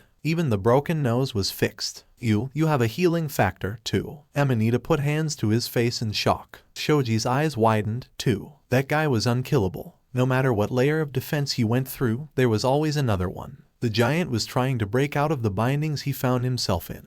But then All Might's voice snapped them all out of whatever they were thinking about. "The time is up," the hero bellowed. "The villain team wins." Minta was the first to make a happy exclamation. "Yeah." He threw a fist into the air. "We did it, Fenton-san." Danny chuckled. "Yep, good job on those balls. Still, pal," he commented, turning to Shoji. Slowly floating to the giant, he put a hand on him, pulling the fellow hero in training out of the trap he himself had launched him in. "Hey, about what I said while we fought," Danny rubbed the back of his neck. "I didn't mean it if it was insulting to you in any way." Shoji blinked. He hadn't known Phantom all that well, so he wouldn't know what he was really like. Thus, he was surprised to see the one who overpowered and mocked them to extend an olive branch. "That's quite all right. I appreciate the thought." "All right," said All Might. That was positively an exhilarating match. The students once again gathered in the monitor room to discuss the performances. Almost everyone was basked in praise from their fellow students, except maybe the disheartened Minta, who was largely excluded from the process. And Danny was perhaps the most embarrassed. Mina just openly laughed at his blushing green face, the same way as before. Who can name the most admirable performance? Surprisingly, Danny did not shirk from raising his hand after his own match.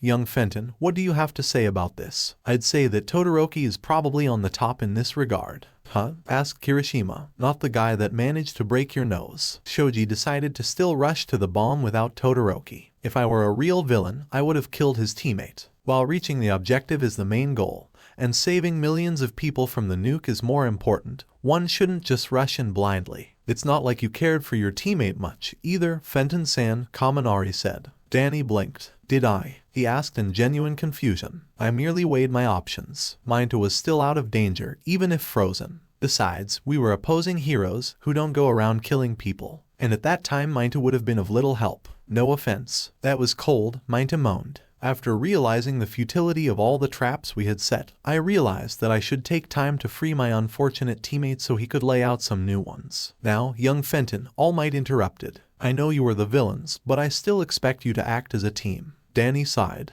"We did act, sir, but I know what you expect of us, so I did count this action as a mistake. Thus, I say that Todoroki did more than well." All Might and most others sweat dropped. That was an odd thing to do. Noticing the reaction, Danny continued. "Be it for me, I wouldn't have brought anyone else with me. I prefer working alone precisely to avoid having to make this choice in the first place. I don't like bringing others into what I can do myself." Of course, All Might realized. The boy's vigilante past had taught him to rely solely on himself, for he couldn't expect that help from other heroes or the police. "Young Fenton," he said, "there is no denying that you are quite capable, and the practice only proved that. However, you can't always expect to be alone. There are always people who might depend on you, who would call upon you for assistance. I am asking you to work as one not just because you won't get a better grade otherwise, but because out there some teamwork is essential." Danny sighed. "I don't mean to be rude, sir, but this isn't convincing coming from a person that always fought alone." All Might froze for a second, realizing he had been called out by his student of all the people. "Not good, this was not good.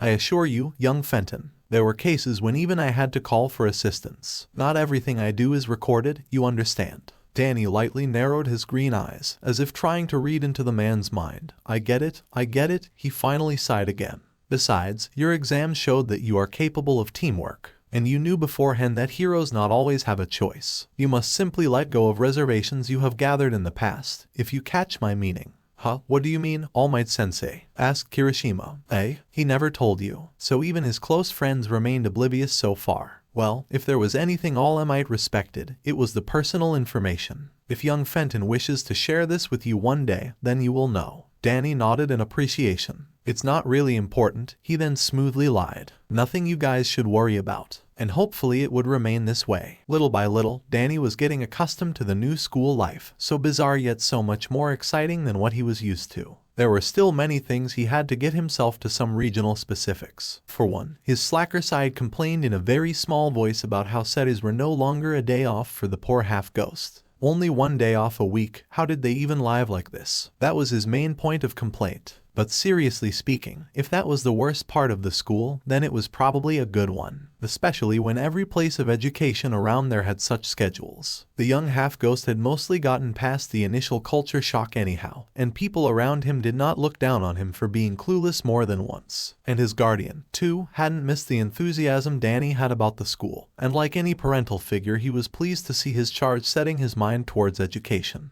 Obviously Danny was more happy about the hero part of his education, but he was certainly trying to make up for his relatively subpar knowledge by studying hard. To Tsukachi, math was perhaps the strongest indicator of the boy's intellectual capabilities. He appeared to be grasping new concepts pretty easily, applying them too. Thus, his low grades were probably due to his vigilante hobby that stood in the way of studies. What the detective did not appreciate, however, was the fact that now Danny was allowed to take certain instruments to create his own gadgets. Since Tsukachi had no garage to utilize, the half-ghost was busy smearing his second desk with oil and ectoplasm. Furthermore, Tsukachi found his kitchen lacking paper towels, and then discovering that the trash bin was full of them, covered in the green liquid and pitch black tar. During cleaning, the detective also found occasional nuts and bolts the teen had accidentally dropped and forgotten. The man was starting to fear that when the boy ran out of details extracted from junk, he would come for the TV remote and the rice cooker. All in all, their lives went on. One of those days, however, as Tsukachi was busy with the vacuum cleaner, he suddenly heard the doorbell ring. Confused, the man switched off the machine and approached the door of the apartment, wondering who that might have been. They hadn't ordered a takeout, so it couldn't be the deliveryman. And once Tsukachi opened the door, he was met with an unexpected answer to his hanging question. There in the corridor stood a raven-haired young woman, dressed in an official suit and a long skirt. With her eyes hidden behind dark sunglasses, she regarded the surprised detective with a smirk. "Hello, Oniisan." The young woman put a hand on her belt. "This me, Makoto." The initial surprise somewhat wore off as his sibling invited herself inside the apartment and closed the door. Grinning, Makoto hugged Tsukachi close. What are you doing here, Makoto?" the grown man asked. "Oh, you know, the usual business trip," said the guest and swiftly took off her high heels, changing those for a spare pair of slippers. "Our quirks also work on us, sis." Tsukachi rolled his eyes and gave her some room to exit the hallway. "Good, what would you do without it?" Makoto teased. "You know why I really came, Naomasa," she said and sat on the sofa. "And I am very disappointed with you." "What did I do this time?" "Well, for one, you never told me you decided to become a papa. I think it is an important thing to tell your sister, so that was the reason." Admittedly, telling Makoto about the current circumstances hadn't been on Tsukachi's list of priorities. Blame his own somewhat petty pride and knowledge of just how Makoto would react to that information. Apparently, strong enough to come across the entire ocean the second she got an opportunity. "I admit, this was my mistake." Tsukachi sighed as he went for the kitchen, adjacent to the living room. "Coffee? Yes, please." That was quite the "Hello, lady." "Arg." Makoto tried to jump back out of instinct, but ended up hitting the back of the sofa. The white-haired boy had appeared out of nowhere. Tsukachi sighed as he turned the coffee machine on. "Danny, I told you to stop doing this with strangers," he said sternly. "Doing what?" the teen asked in his echoing voice. "It's not my fault that they get scared all the time. I just said hi." So that was the kid, Makoto thought. He wasn't at all what she had expected. Still, she gave him a smile. "Hello, Danny, right. You are not from around here, are you?" "Yep, I'm an American." The teen kept floating.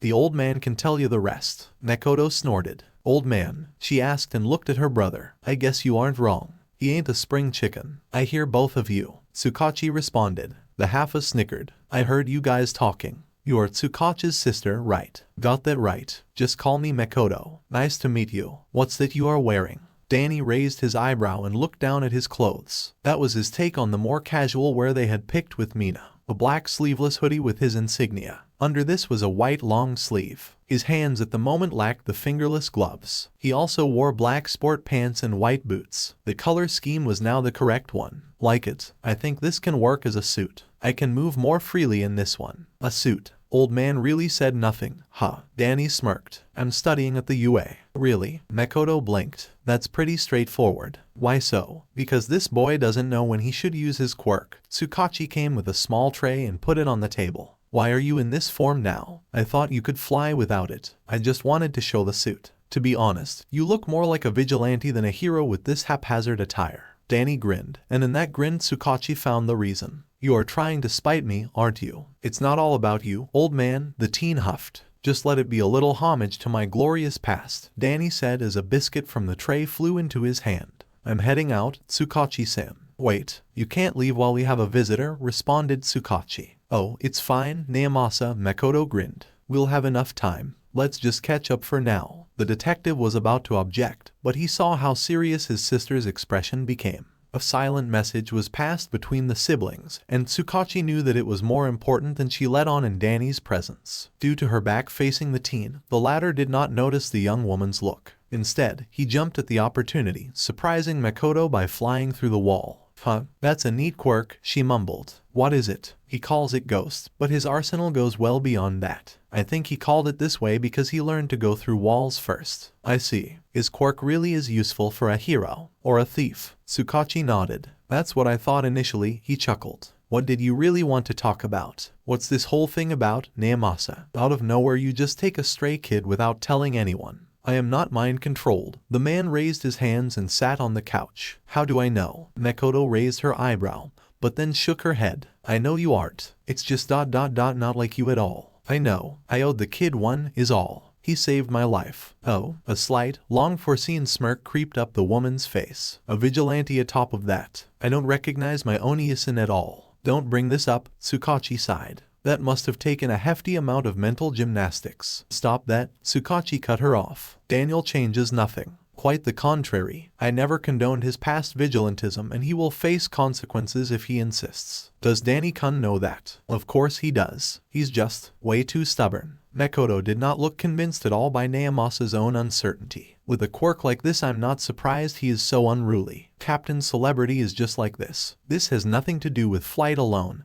But I suppose you are right. That's why I tried to enroll Danny into UA. He actually scored higher than All Might during the entrance test, which is not as surprising as I would have liked. Wow, Makoto breathed out. I'll keep that in mind. For what? Tsukachi raised his eyebrow. Come on, you know what I'm saying. I am Captain Celebrity's manager. Every agency is gonna try and get their hands on someone like him once he says goodbye to school. If our proud daddy is not pulling my leg right now. You are a PR manager, Tsukachi clarified, not of human resources. So, doesn't change the fact that Celebrity is gonna take a look. Besides, I say that Danny has a lot going for him. You got this just from that brief exchange. Well, I'd still like to see him in action, but I know the type when I see one. Oh, that's right. The young woman clapped her hands. First years at the UA. Take part in a tournament. I'll make sure to watch it when the time comes. Where those vultures will get him first. Tsukachi sighed. Neither he nor Danny ever thought it that far. Captain Celebrity was an American hero. Whilst the teen would probably welcome his homeland and easily get accustomed to working there, all his friends were probably going to stay behind. It wasn't something decided upon overnight. And it wasn't up to Tsukachi himself, the detective reasoned. Perhaps, was all he said. Makoto made a sip of coffee from her cup. Still, I won't get over the fact that you didn't take the kid to the police. We did meet when he was brought there, Tsukachi said in a half-amused tone. So our harsh and uncompromising detective actually did make an exception. I accepted your boyfriend's past by now, responded Tsukachi, especially since he took the time to get a license. Daniel is on the way there, too, now that he lives under this roof. It was, in a way, my condition. I see. And you are sure that Danny-kun shares your opinion? Not at all. The kid is stubborn, and the only thing stopping him are the anti-vigilante laws. Never once did he agree with me on how wrong being an unlicensed hero is. I'm already liking him, Makoto smirked. Don't you indulge his delusion, responded Tsukachi firmly. He is my charge, Makoto. Not his birth father, though. Did you stop and think how much your authority means to him exactly? Tsukachi stopped. No, he had never thought of it like this. For all his stubbornness when it came to his quirk and its uses, Danny was always an amicable person. willing to do as the detective said in all other aspects, whether to clean the apartment or wash the dishes, so the man naturally assumed that the half-ghost respected him enough. But now that his sister put it like that, he wasn't sure if the boy's obedience was only due to the threat of being ousted. Can't say I have. Maybe we just need more time. Maybe, Makoto shrugged. Just make sure not to screw everything with your nosiness. I am not nosy. Yes, you are, Oniasan. Makoto poked his cheek. I'm sure that he won't like it if you are too prying. Nobody does, especially kids, especially when they have some history behind them. I work with people daily, Naamasa. You tend to pick up such things. For your knowledge, I interact with people, too. The detective rolled his eyes. Yes, when they are behind bars and you are on the other end. Not exactly the experience that can help raise a child. It works out. I am not a soldier obsessed with discipline. My work doesn't interfere with me bringing up a kid. And it does not give you anything either. Not saying I'm an expert, but I just want this whole thing to work out. Tsukachi couldn't help but smile slightly. How typical of you. Barely a couple of steps into my apartment and you are already at work. Makoto smirked and nudged him. I'm gonna be here for some time. I'm sure this will end just fine.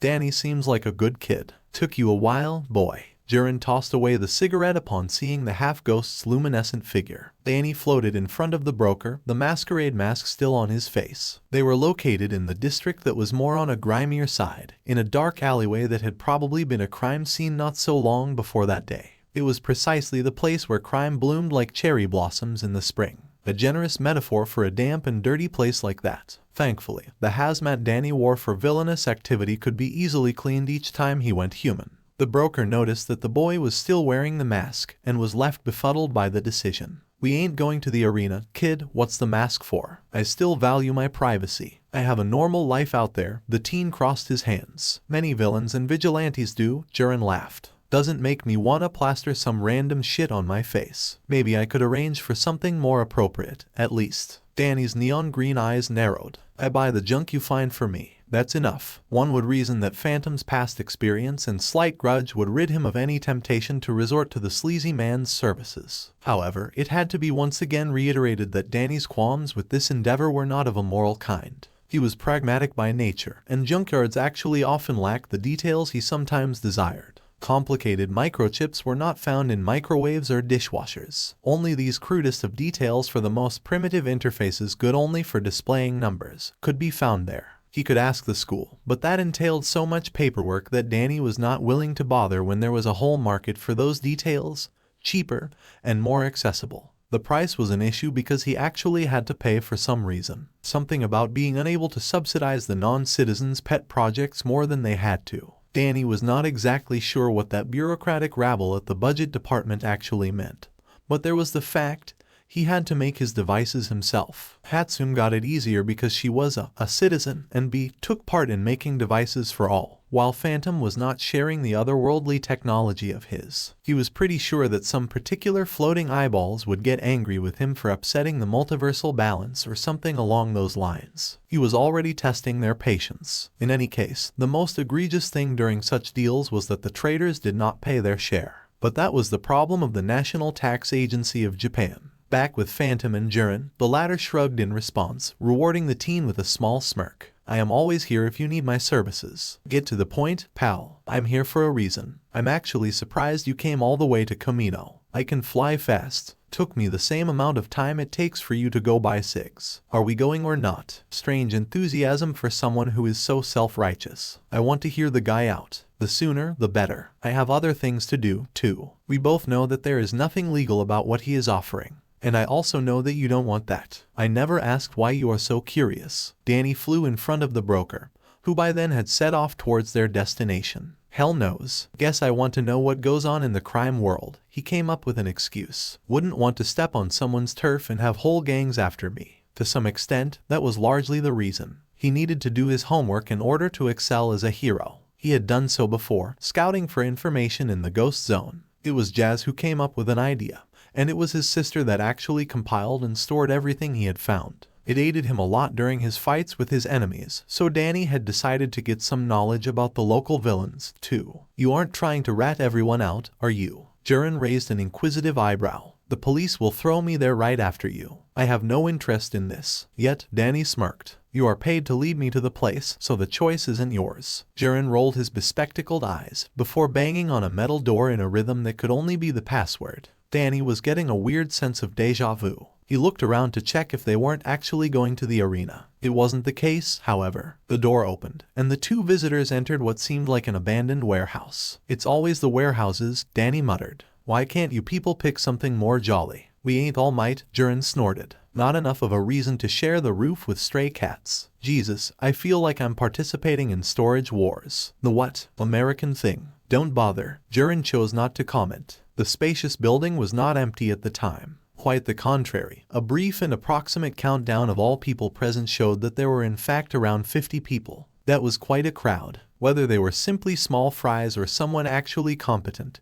and well-known, Danny didn't know. However, Jiren quickly answered the question that was never asked. Quantity over quality it is, he sighed and lit another cigarette. Not the prime cut, that's for sure. Jiren then opened his phone in a case with bunny ears. Danny choked a laugh, but the man did not comment, only looking at the time. They should be here any moment. Danny sighed and leaned against the nearest support beam, hoping that the whole affair would not last long. He had a curfew to follow. Phantom took another look around the room, even recognizing some faces from the masquerade. And they must have recognized him, for their reactions were that of surprise. Nobody dared to talk to him, however. The reputation must have preceded him. Finally, after 10 minutes or so, Danny's patience was rewarded, albeit not in the way he had expected. In the form of a gust of air escaping his mouth. Jiren noticed that, and was about to ask why the half-ghost tensed up so much. However, before he did, Phantom pointed his ectoplasm-charged palm towards one of the walls. At the very same second, a swirl of black and purple that resembled a portal came to be. Not now, Danny mentally exclaimed. His anti-ghost equipment had been left at home. He couldn't even capture whoever came through that portal. Jiren was perhaps the only one unshaken by the hole suspended in the air. Relax, kid, this is the messenger,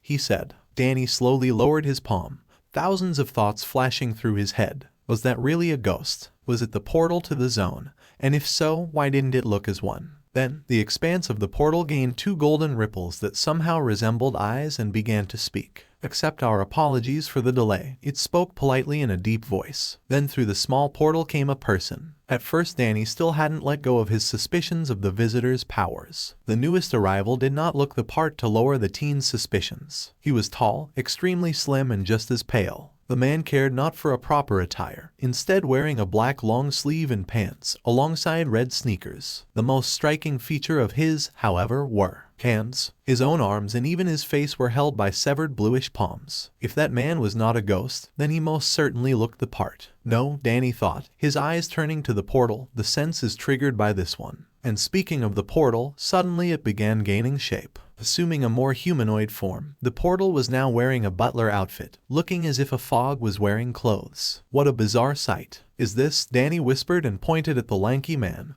That boss you mentioned. No, Jiren responded. That's Shigaraki. You can call him the boss's protege of sorts. Protege, huh? Phantom crossed his hands. And the other, Kurajiri. His quirk is making portals. Why did you react like that? I sensed his presence, Danny mumbled. And when that sense is triggered, it usually ends with me being attacked. Had me worried for a moment. As the two talked, the newest arrivals had by then attracted all the attention in the room. Kurajiri coughed and was the first to speak. Greetings, he said. Thank you for accepting our invitations. I assure you, this will be worth your time. What are we here for, then? Asked one of the fighters. Kurajiri looked at his companion, and Shigaraki scratched his neck with his dirty nails. Let's just say, he slowly began. We have a boss fight coming, and our party has to be a proper one. He spoke quietly, and from his somewhat raspy voice Danny could guess that the man was actually quite young. Phantom never got a chance to see the guy's face behind a palm gripping his face. We know that our work is cut out for us, Shigaraki continued, still scratching his neck. We are forced to hide and act discreetly. I can change that. Fat chance. Heroes multiply like flies nowadays. A voice from the crowd came. Don't interrupt me, the man hissed angrily. We don't need to kill every hero at once. Instead, we need to aim higher. To kill the one who embodies the existing order of things, also known as All Might. Upon hearing this, Danny froze, just like the rest of those present. Glancing at Jiren, the teen could feel that the broker was surprised as well by the man's ambition. Admittedly, Phantom would probably not have been shaken that much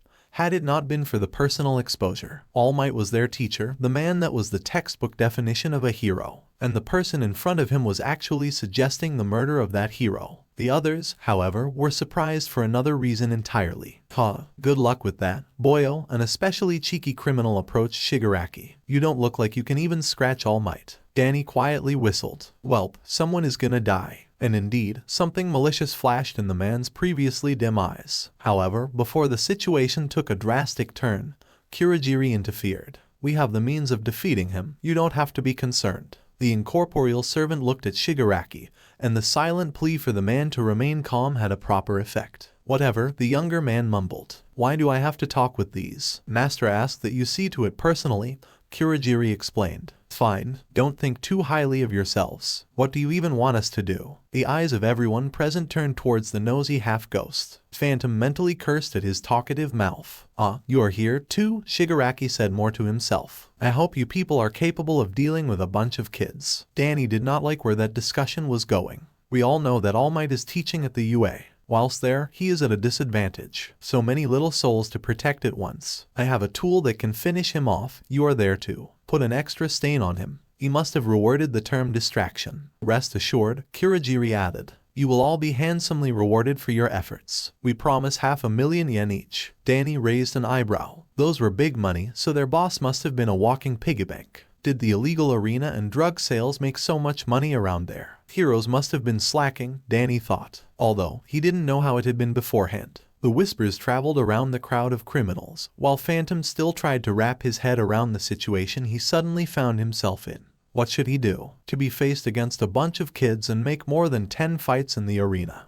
Must have hit a jackpot. The grunt nearest to Danny laughed. The half-ghost turned towards the man, less than amused. I don't think their age is decisive here. How would you know? They are hero trainees for a reason. And you are not exactly the most fearsome bunch. Phantom hated how casually they spoke of harming his friends and close classmates. And bakugou. So much in fact, that his obsessive core demanded that he stepped in. He resisted the urge. He wasn't going to change anything now, so he must not have given in to the temptation. What followed was a surprisingly civil cue. Perhaps it was due to Kurogiri taking the lead. He was, after all, a more civil and awfully courteous person compared to Shigaraki and his irascibility. The man himself stood by side, radiating his complete disinterest in what was going on. He must have had a lot of faith in whatever tool he possessed and an abysmal amount of trust in a bunch of thugs and cutthroats. Danny was also still unaware about what quirk that guy had. However, Phantom was willing to bet it had something to do with hands. Danny got tired of listening to the pointless questions. He had no interest in those, for there was zero chance he would partake in that operation.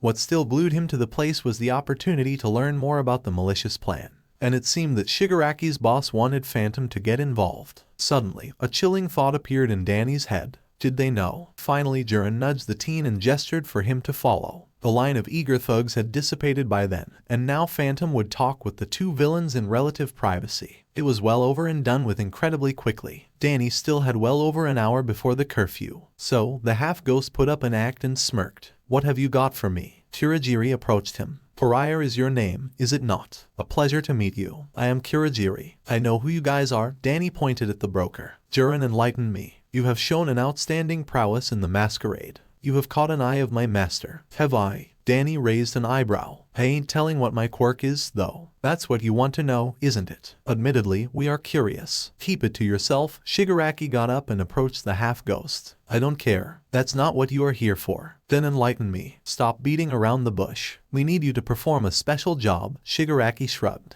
Do well, and we might take you into the party. And just why am I supposed to be interested? I came here only because I am curious. And because Jiren insisted. Yes, he is an outstanding broker. Kurogiri nodded in the man's direction. We have observed that your quirk also allows you to become intangible and invisible. Let me guess. You want me to steal something? Danny sighed. That will be most useful. Kurogiri nodded. Alright, what is it you want me to steal and how much are you offering? I don't think this will work out. Jiren suddenly spoke up. The kid is not particularly sympathetic to our cause. You said this before, Shigaraki grumbled. Are you saying we can't trust the kid? Jiren noticed how Phantom gestured for him to continue, urging the man to further dress down the half-ghost before those people. Think of it whatever you like. You are the ones who paid me to bring him here. I'm just saying that the kid is a wrong choice for the job. Danny cursed mentally. If he couldn't at least hear the offer, he wouldn't know what they wanted. Jiren was ruining everything. What makes you say so? Asked Kurogiri. I dislike the current way of things as much as you do, if you remember correctly, Danny said to the broker, deciding to butt in. So my decision may vary, although I think I know what you want me to steal. Something from the academy, am I right? An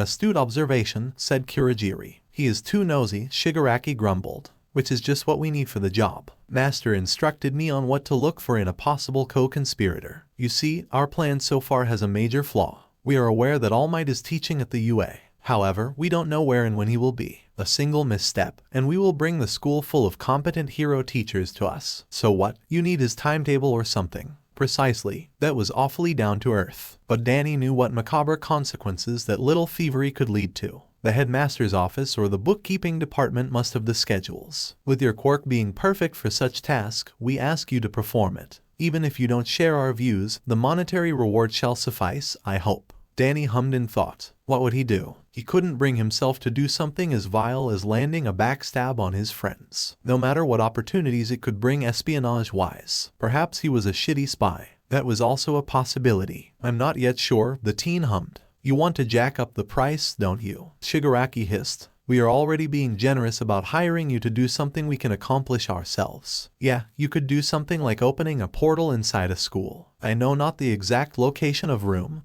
Kurogiri explained. We would also need a distraction, while you can do it safely and without the time limit. Schedules are not something important, hence it is not all that protected. Really? Then my efforts must be rewarded much more so than those doofuses. Certainly, money is never of the issue for Master. He is a very generous host. But you still make my ego bloat to such an extent that your boss has to pay me twice as much. You are awfully cocky. Shigaraki approached the half-ghost, and a single crimson eye stared at him from under the macabre mask. Maybe I should just kill you and I will be able to go home at last. Danny did not budge. I'm sure that your mentor will be thrilled to know how you threw a wrench in his plans because of a childish tantrum.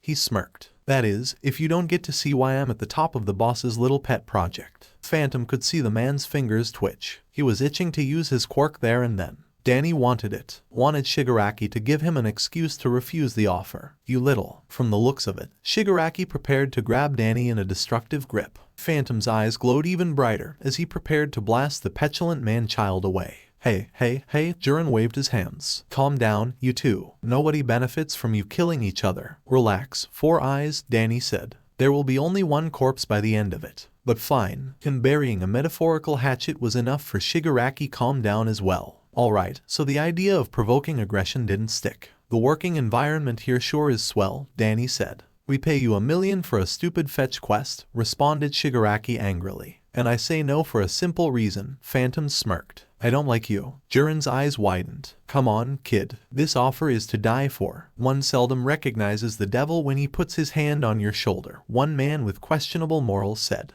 Danny knew not of that quote, but he thought of something along those lines. He was not going to be tempted by such a reward if his own price was the hurting consciousness. I have principles, Jiren. One of them is not being subservient to the likes of this fella right here. So my answer is no. Reconsider, Shigaraki growled. Alright. Danny thought for a moment. No. Jiren rubbed his temples. Why that kid? Are you perhaps concerned about the consequences? Kurogiri asked. Not really. If I work with you, I'll have to bear with a trigger-happy superior. But I do also think that your plan is crap. I'm not embarking on this Titanic. The what? Danny sighed. The alternative history of that world kept screwing up his metaphors. The idea isn't going to fly. Don't come crying when you get wasted by an army of heroes. We will not, Shigaraki spat. Danny only smiled, mocking the idea of them actually succeeding. He would make sure they would not. Phantom's plan had several flaws of its own. The initial obstacle was painfully obvious. He would have to act alone. Coming to the police or the UA staff would immediately lead to questions he did not wish to answer. Danny couldn't help but notice the irony of still helping those who would inevitably look down on his aid, oftentimes not realizing that they had dodged the bullet, because it was usually him that took one.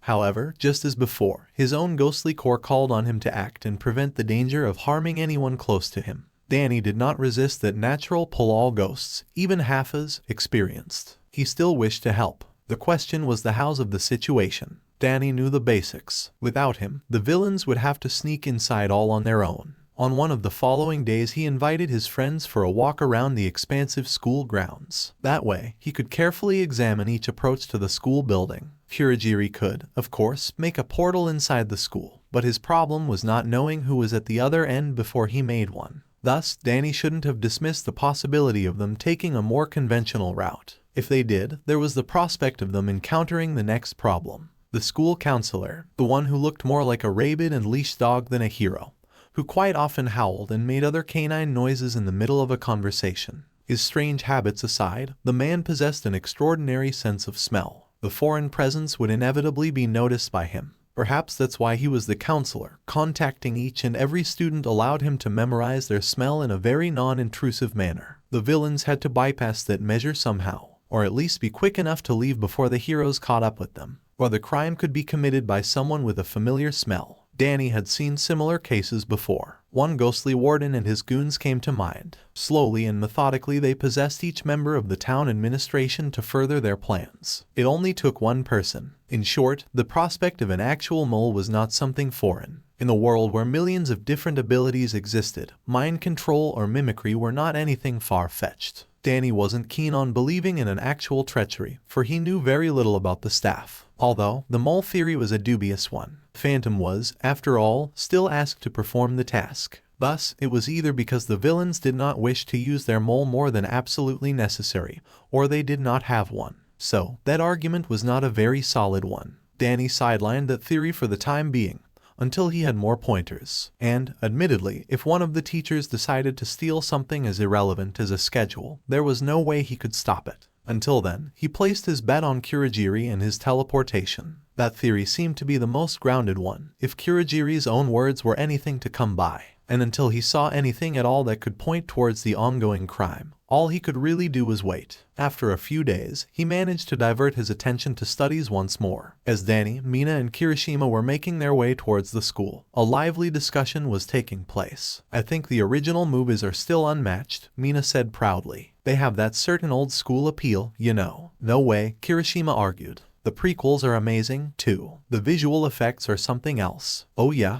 the pink-skinned girl mocked. "Is there anything but cheap CGI?" "Of course there is. The characters there are more thought through than you think. And the story is more interesting and mature. You watch those dialogues or you actually fell asleep from boredom," Mina teased. Kirishima's lips thinned, before both friends turned towards the last member of their trio. "What do you think, Danny?" they asked simultaneously. The half snapped out of whatever thoughts he was having and sweat dropped. All are good," Danny offered weakly. "I didn't watch any of those." "What about the last 3 parts? Those are the worst." Mina and Kirishima finally reached an agreement. Suddenly the half-ghost chuckled. "What is it?" asked Kirishima. "Just having a deja vu," Danny gave a neutral smile. "Well, this just won't do," Mina said firmly and wrapped her hand around her friend's shoulders. Danny-kun can't remain oblivious to the treasure for all humankind. "What say you if we binge them during the weekend?" "Are you crazy? It will take us the whole day." "Literally," Kirishima said in shock. "That's the sacrifice I'm willing to make," responded Mina with all seriousness. "So clean up your place, Danny-kun, we are coming over.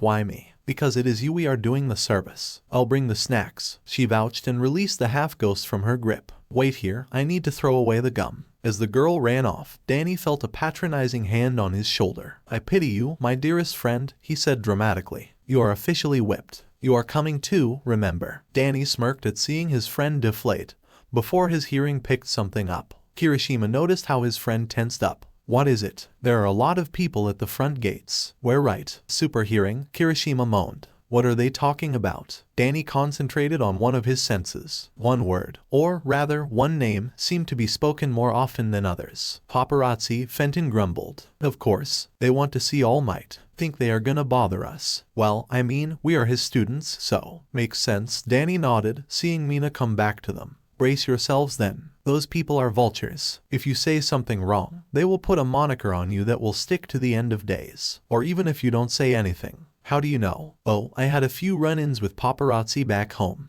Just as expected, the place was crawling with journalists of the lowest breed. They didn't notice the students initially, instead pestering another person. "Is that Bakugou?" asked Mina. "Excuse me." A woman kept following the blonde. "Can you tell me about Allmight? Hey, you are the one who was caught by the sludge villain." Bakugou's face contorted with anger at an instant. Stop it, he hissed, before a very familiar and annoying laughter reached his ears. Turning back, he saw that indeed it was one of the most hated people in the entire school. Hated by him, of course. A sludge villain, huh? Danny asked, still choking with laughter alongside his friends. See, I told you, he said to them. The monikers are there to stay. Shut up, spook, Bakugou exclaimed. Oh, maybe you can make comments. The paparazzi sensed their newest prey. Danny glanced at the giant wall to the right. The escape route was right there. It is difficult to judge with how few lessons we have had so far, but he is doing more than all right.